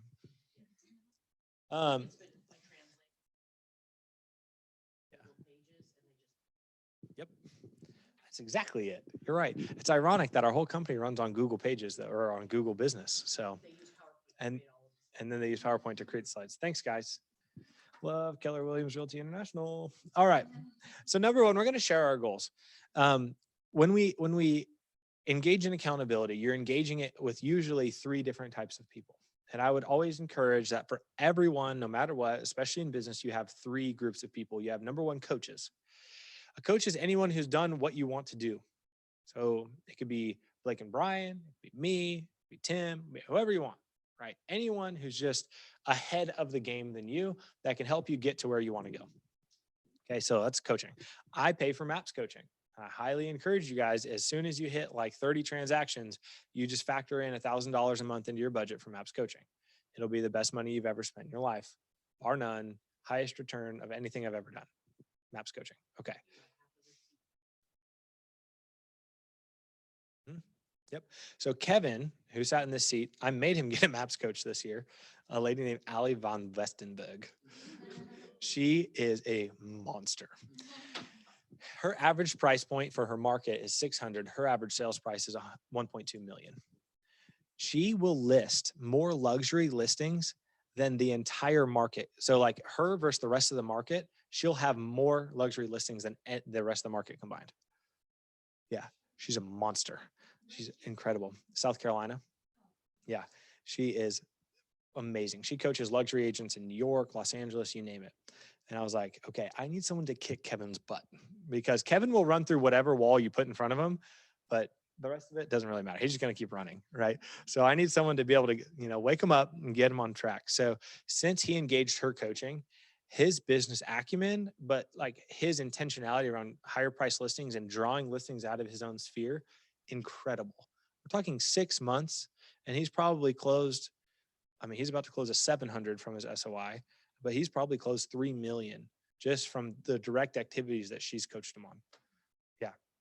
So I highly encourage, number one, that you engage coaching, and whether it's, introductory coaching to get your business just started, that's fantastic. And as you grow, you engage higher and higher levels of coaching. So that's number one. And they should be hold you accountable. Number two is some sort of advisor, right? Lawyer, CPA, all those things. These are people that you need in your life. Engaging the relationship's free, right? Excuse me, using their services isn't. And using their services a lot of times will save you money. So I always want the advisory role in my life. If I find myself in a sticky situation like the earnest money deal I'm in right now, my first call was to an attorney. All right, walk me through this. Jim Bolin gave me his bit. It was great. And I wanted backup on it. Okay, great. I know exactly what to do, right? So now I know I'm not going to be liable for anything.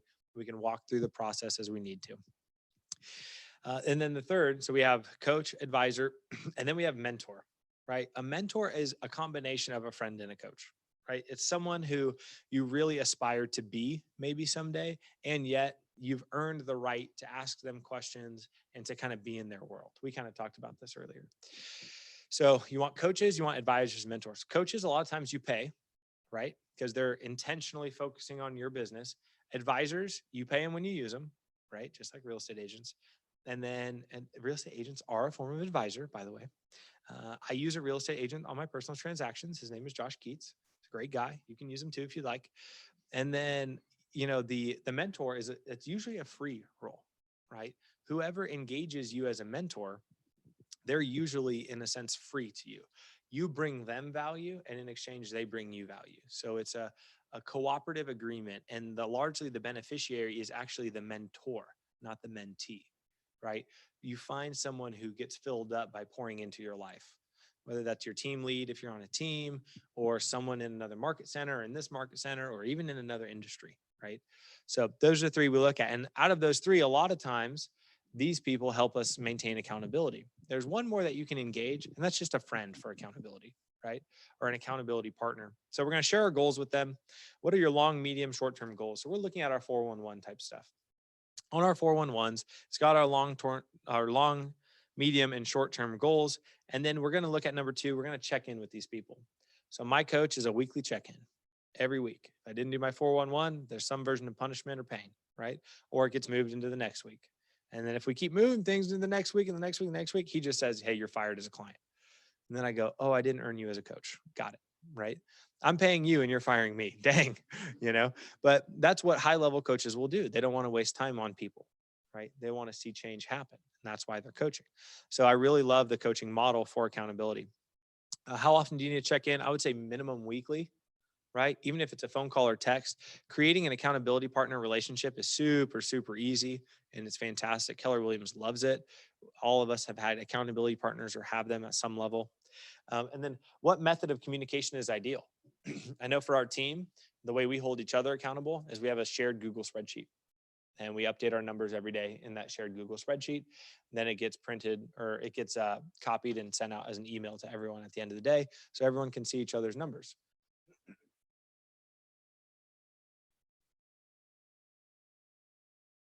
And then third, we make a date. When and where will you meet to check in? So we check in weekly, and then, on a quarterly or a monthly basis, we actually meet in person and we strategize around our shortcomings or our opportunities, right? opportunities or shortcomings. It's just Keller Williams lingo. So anywhere you've missed is an opportunity for growth, right? So we're going to look at, okay, hey, I set out this plan, this intentionality to accomplish this, and I didn't do it. What are my opportunities? Where are my areas for growth? And so we're going to look at those things. So it's very three straight, easy ways to get yourself in accountable. Now, we want you to enter, you guys had a goal setting or goal learning module, right? Where you actually set up an accountability partner. Have you already done that? All right. Yeah, well, that's fun. All right. Says you have, so that we actually set up the accountability partner. Cool. Yeah, that's right. So the good news about it is accountability partners, they don't have to be forced on you, right? Going back to what accountability is, it's an intentional attitude, right? So I would encourage you guys, and I like that you don't have one. Don't get me wrong. I like that. It just said you did, so I assumed. But go find one. Find someone who's willing to go through this journey with you. I mean, Nadri and Amanda. I don't know if you guys know Nadri. I'm going to mess up her last name. Vinoki, yeah, and Amanda Gold. They started as accountability partners in Ignite. And oh my gosh, their businesses have taken off. They've maintained the relationship, and now they're like quasi partners in business. You know, Josh and I, that's kind of how we started. You know, he came in as a new agent. You know, I was already established a little bit at that point. We worked together. I held him accountable and taught him. And all of a sudden we flourished as a business together.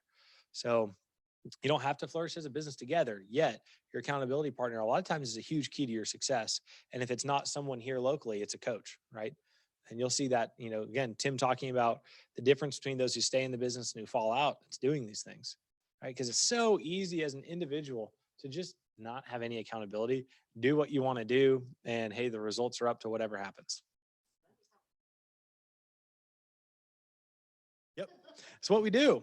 It's what we do. I mean, I can't tell you how many times I've had a conversation with my business coach, and he's just like, you know, the reason for your problem is you just didn't like talk to anyone this week. I'm like, oh, yeah, I didn't even like lead generate at all this week. That's why I don't have a client. Like, duh. So stupid. So stupid. All right. So we're into the recaps and ahas. This is the section where, you know, I don't know. This is the section where I want you guys just to ask me a million questions. I'll do my best to answer them because we do have a good group online. If you guys wouldn't mind asking the question in the mic, that way they can hear it and I don't have to repeat it. That'd be great.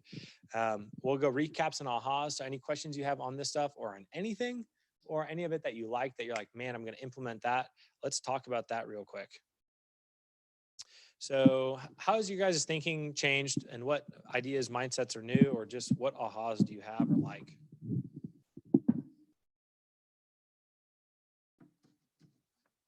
I have a question for you.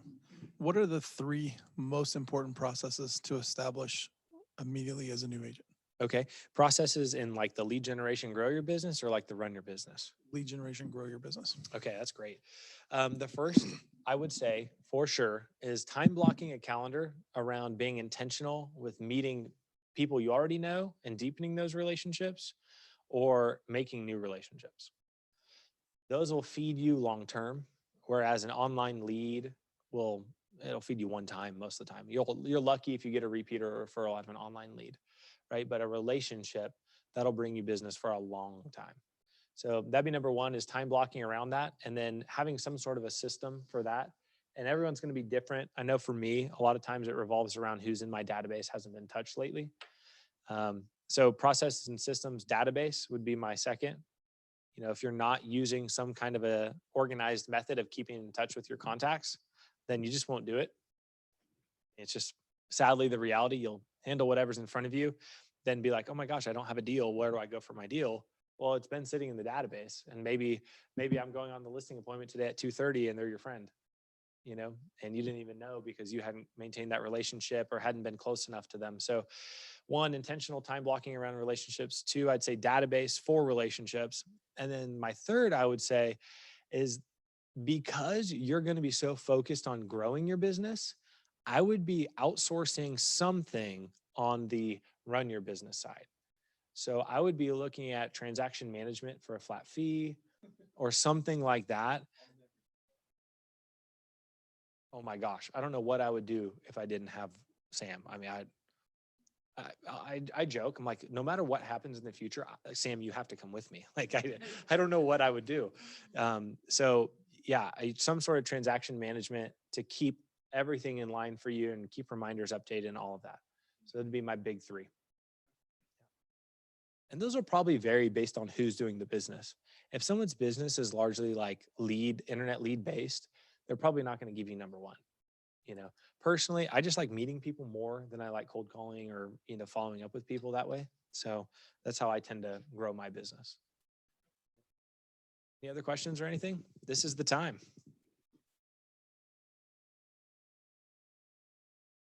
Yeah, online, please say whatever you want. There's 9 of you on there. That's exciting. What else you guys got? Open book. Ask anything. I've made all the mistakes. What was my biggest mistake? Oh, that's a good one. That is a good one. Okay, so I told the story of the panic attack and Chris Russell running up and being like, "You okay, buddy?" I'm like, "Yeah, hire an assistant," and then literally running back to his truck. Thanks, Chris. Great coaching. Probably the lesson there was number one, if you're feeling stressed, there's a reason. It's probably because you have some version of lack of leverage. So I didn't have a transaction coordinator. That wasn't really a thing when I started. Like there was no one I could outsource to. So I needed to hire an assistant, and I felt that I needed to hire an assistant, and I didn't know how, and I was afraid to. Okay. So then I go, okay, I make the decision. I know I can afford it because I've got all this deal flow. I'm going to hire an assistant. I went and hired a friend. That was, not good at all. So I would highly recommend the career visioning process in the course. $250, best $250 I've ever spent on any training, bar none. But hiring the right person to help you run your business, not grow your business, to run your business. So hiring a fantastic admin sooner than later, because as soon as you start feeling that like peaked out, and honestly, like Sarah, you're like 6 transactions. That was me. 6 was like my limit. And I knew that was my limit. And I just consistently exceed it. I was missing my family. I was dropping the ball in transactions. I lost a listing this year because I sold them a house my first year in real estate. And they were like, "Well, we just didn't have great communication with you the first time." And I'm like, who I was my first year compared to now, completely night and day. But for the consumer, they didn't understand that. Right. So I would say having appropriate leverage in place sooner rather than later is huge. And by appropriate, I mean, follow CV and, do that process. Someone online, go for it. We can hear you. Hey, Wes, what was the training that you said that you went through in order to know who to hire as the admin? Yeah, that's a great question. So it is a course called Career Visioning. It's a 3-part course. They've been teaching it online lately. In fact, in our policies and guidelines, you can't hire until you've completed that course. So I would just get it knocked out as soon as you can. So it's Career Visioning, a 3-part series of CV, and then what's called 30, 60, 90. And that's basically a pathway to make sure who you've hired is on track and growing appropriately. And then the last of those 3 courses is called Success Through Others. So ongoing success management and leadership of those people. So they all come together as a bundle called Career Visioning.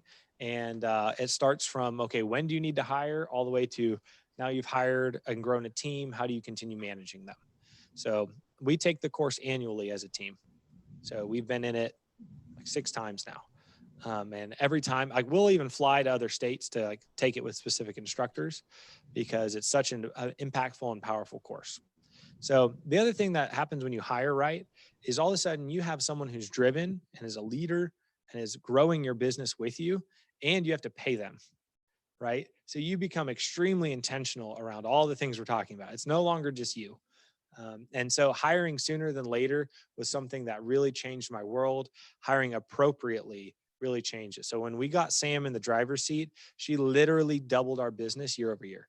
Like literally went from 36 to 110 transactions in 1 year. She was our only hire. So big deal there. And then following year was, we got up to like 156 or something like that. And And, you know, she then took over all the hiring too. So we need help. Great. She's the one to do it. She implements CV. She does all of that. And then I can continue focusing on the grow your business, grow your business, grow your business. Yep. So hire well, don't hire wrong. Costs you a lot of money, a lot of heartache. You lose friendships over it when you hire your friend and then you fire your friend. And yeah, so that's what I'd say. What else do you guys have?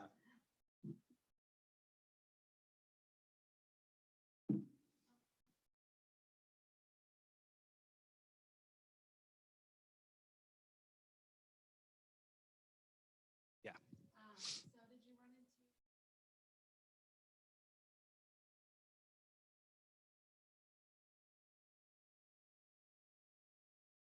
Yeah, it's a great question.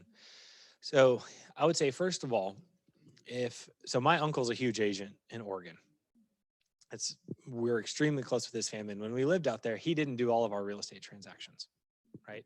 He did a bunch of them, but he didn't do all of them. So part of that reason is sometimes a real estate agent will deliver value at such a high level that it's hard to say no to that relationship, right? So for instance, you're an investor, you want a 3-bedroom house in Republic, your brother's a real estate agent, like your brother, blood brother, your twins even, right?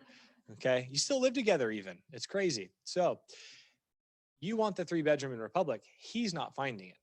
If I find that thing off market, you're working with me, right? Because you're going to make the 30,000 flipping it or buying it as a rental or whatever, right?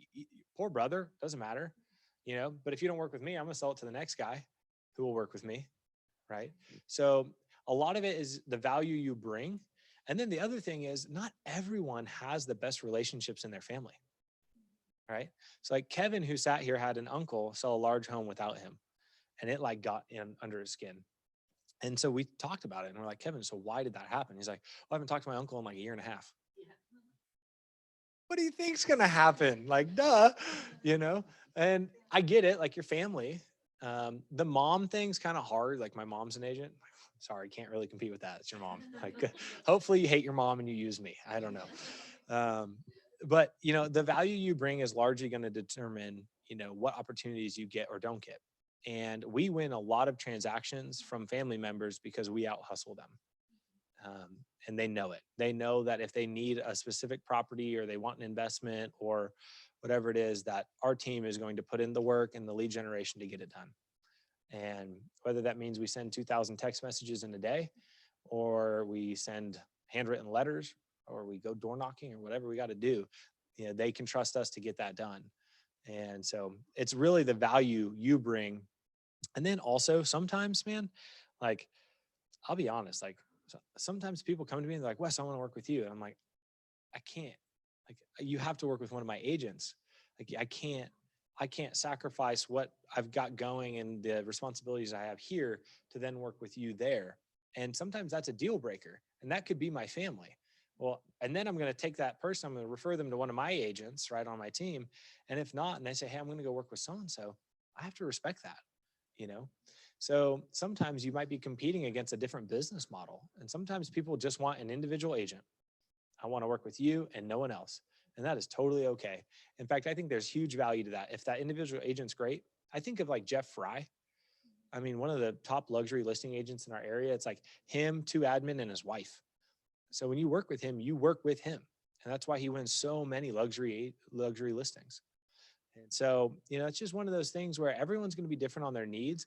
If you focus on delivering the highest possible value through communication, ongoing relationships, having fun with these people, yet being a professional, not an expert, being a professional, you'll win business.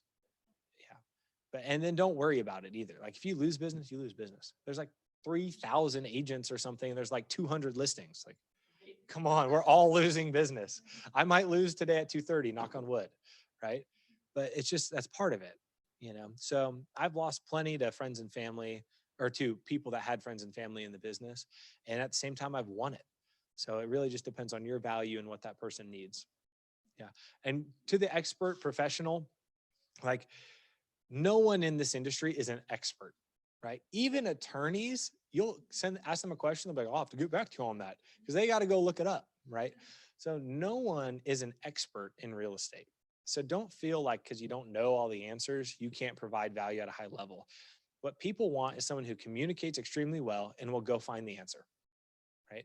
They don't need you to like know the different types of fungal growth in Southwest Missouri, right? They might ask you the question and you can just look at them and be like, no one knows. Google it, you know? Yeah. Yeah. Like, I've got a client situation right now. We have a showing assistant. And so if ever I'm working with someone and I can't make the showing, we're going to send the showing assistant to open up. He shows the house. They love it. They buy it. And there's all kinds of stuff come up on the inspection report. And it's like damaged roof, water heaters leaking, HVAC furnace isn't kicking on. Well, it's 92 out. No one tested it. There was a wrinkle in the carpet, water damage on a wall. It's like all this stuff like you wouldn't know. And they were like, well, Wes, we feel like if you had come with us that we would have found this stuff. And I just like laughed. I'm like, how would you expect that? Like, I'm not the inspector. Like, what are you talking about? I probably wouldn't have even paid attention to you as we walked through the house. Like, gosh. So yeah, people just want the professional. They don't necessarily want the expert. It's also why a lot of times you see me at minimum dressed like this. Sometimes I'll be jeans and a t-shirt, but that's if I'm not meeting anyone, right? If I have any client interaction or, interaction with someone who could potentially be a client or refer a client, I'm going to be dressed somewhat professionally, at least business casual, right? And everyone can do their own thing. I love to dress to who I'm meeting that day. So if I'm going out to a farm, I'm boots and jeans, I'm going out to the farm. If I'm going to some nice house, I'm going to get my truck washed, I'm going to look nice, So, but the farm don't care, right? Because they won't want it. So I might even wear a hat and, just go out in a t-shirt and jeans, and you just play each relationship according to how that relationship will reciprocate, right? If I'm meeting a financial advisor, I know he's going to be in a suit, if we were meeting, I'd be dressed nicer than this, you know what I'm saying? There you go. Yeah. Yeah. Yeah. You just play the client basically. And you do that in a form of connecting, right? You talk differently to your best friend than you do a new acquaintance. So why would we, expect any difference in appearance? So, and then the other thing, going back to professionalism, a lot of times professionalism comes in how you present yourself, one, and then what you're presenting with. If you've just black and white printed everything, well, maybe the next guy comes in with a nice colorful pamphlet they made in Command and it costs them 30 cents and they win the listing because they had a pamphlet. You're like, come on, right? But it happens. I mean, I've lost one because Fawnley Harley hired someone to put together a one like cardstock marketing piece for him. And she brought it. And they were like, Fawn Lee is just really going to be a better marketer. I'm like, Fawn Lee doesn't even know what Facebook is. Like I love her. She's an incredible agent, but like your listing is going to get seen by only the MLS, but hey, I lost it. It's okay. It's part of it. So professional, not expert, and then maintaining great relationships and bringing value. What else you guys got? Any other ahas or questions? Thanks, Abby. You have any questions, Abby? All right, cool. Can't tell if she's typing. We need those little 3 dots like on the iPhone. Do you guys ever wait for the 3 dots and then nothing comes through? Why? What's happening? Do they just delete it? Right. Yeah. Yeah. You start thinking like, man, they were going to say something mean or like bad news. And then they just delete it. All right. Yeah. Yeah. It's like they've written 300 words and it's just sitting. Like, what does it say?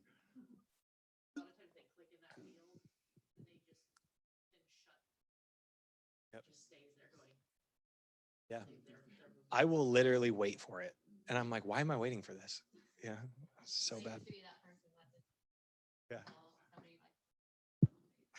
I've been waiting for hours.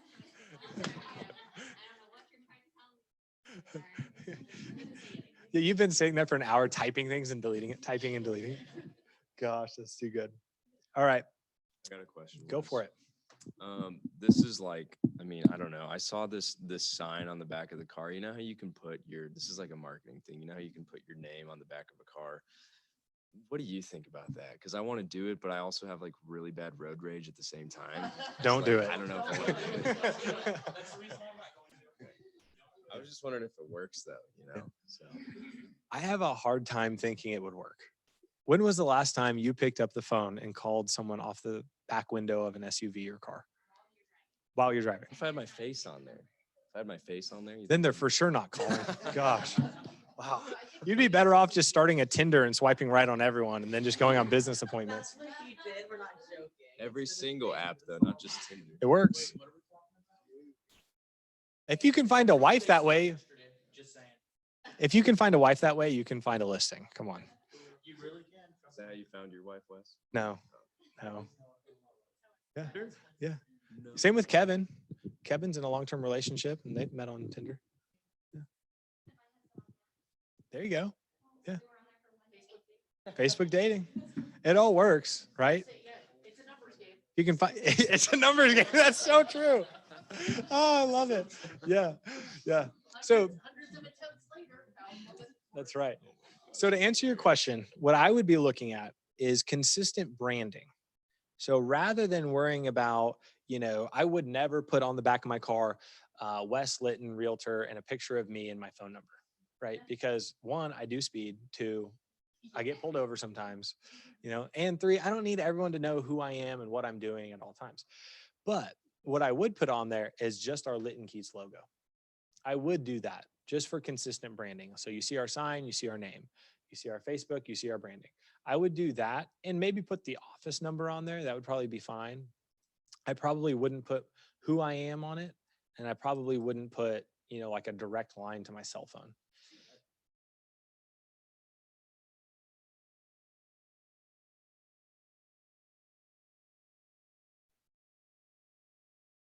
Yeah. Yeah. Yeah. Car has to be wrapped. The magnet could be written off. Yeah.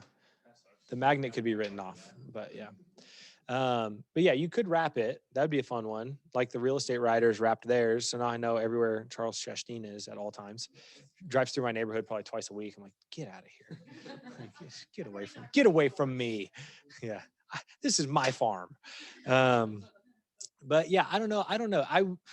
I would use it as a branding technique, if anything. And I'm also super paranoid about, not everyone needs to know where I am at all times, right? Especially if you're like, moonlighting at Showtime Joe's, then we're going to be like, oh, that's probably not the agent you're wanting to work with. You know what I mean? So. Well, I was just getting your opinion on it. I'm on Evan's group and Evan was like, dude, I don't care. And Austin said the same. Yeah, I think you could probably just, rather than spend the, whatever, $100 on a sticker. Okay, so go spend $30 on the sticker or go buy, a top client lunch. I think you'll probably get a better return on the lunch. And you'll get to eat. So, which I'm a fan of. Yeah, so not bad. I actually have a 12:30 and a 2:30 today. So I'm not eating today.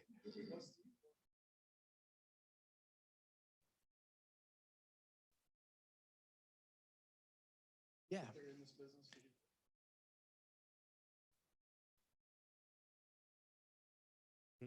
Yep. Yeah, so right now, Josh is kind of our, I guess, director of sales. So he runs the agent team and runs one-on-ones with all of them and accountability. And, I help oversee and basically help him broker.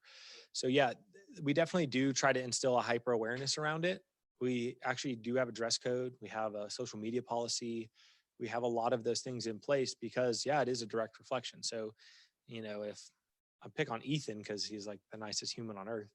But if Ethan does, post some massive political thing and it blows up in an argument, he got to go. Like, that's not our brand. That's not what we do. We don't isolate anyone through any activity that we do. Whether you believe it or not, it doesn't matter. We're not in the business of isolating people or, hurting people. So because of that, yeah, we are hyper aware around it. We do check socials very often. In fact, everyone on my team is like flagged as like see their post first. So as soon as I log on, boom, I see all their posts and what's going on with them. And yeah, we're pretty hyper aware around it. And we do have some policies in place on the team for it and protecting it. But really, I think the biggest thing goes back to SOI. And we really push people to engage their sphere of influence as much as they can.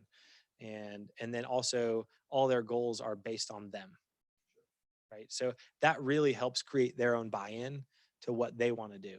So I don't have to sit here and be like, look, you're on the team. You have to close 4 a month. I get to say, hey, Tawny, you wanted to buy and pay off the new Jeep this year. Okay. You just paid off $22,000 worth of debt. That was incredible. Let's focus on paying off the Jeep. Let's create a plan to pay off the Jeep. Right. And so we'll do that, So I think that's why we're all in the business, right? I know I have personal goals that take money to accomplish. So, I'm doing it for our business as a whole, because I know if our business succeeds, I succeed. So I need the agents to buy into their own business. We all that's the thing about real estate is it's so much about you that it's almost like pass through, right? So it's not like a typical job where I come in, I know I'm getting paid whatever X amount plus bonus, and then I go home. It is completely based on the life you want to live. And so you can live as high as you want or low as you want or in between, or I just want to pay off all my debt and be done. Awesome. Do it. It's also why real estate is the best encore career out there, because you can work as much or as little as you want and make as much or as little as you want. So what? Go ahead.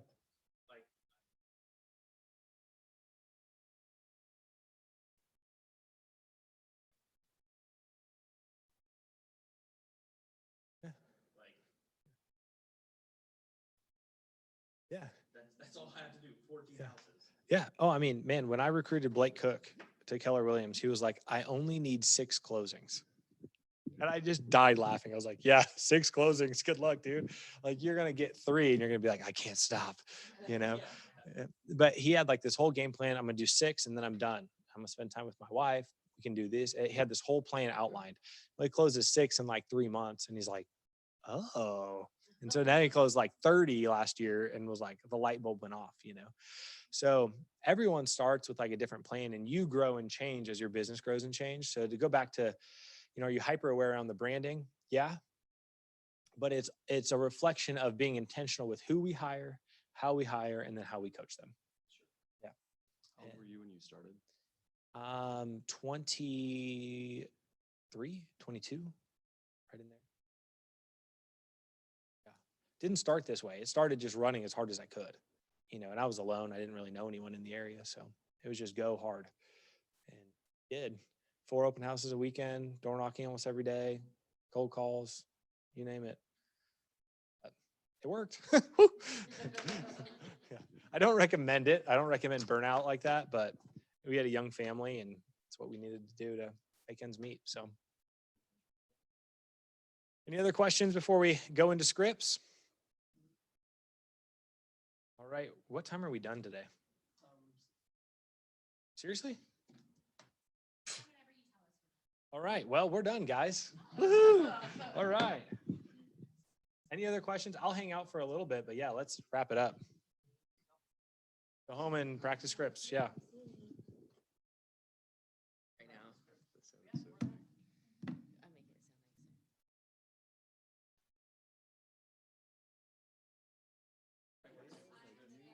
I'm so stressed out. Can you tell? You can tell? I'm so stressed.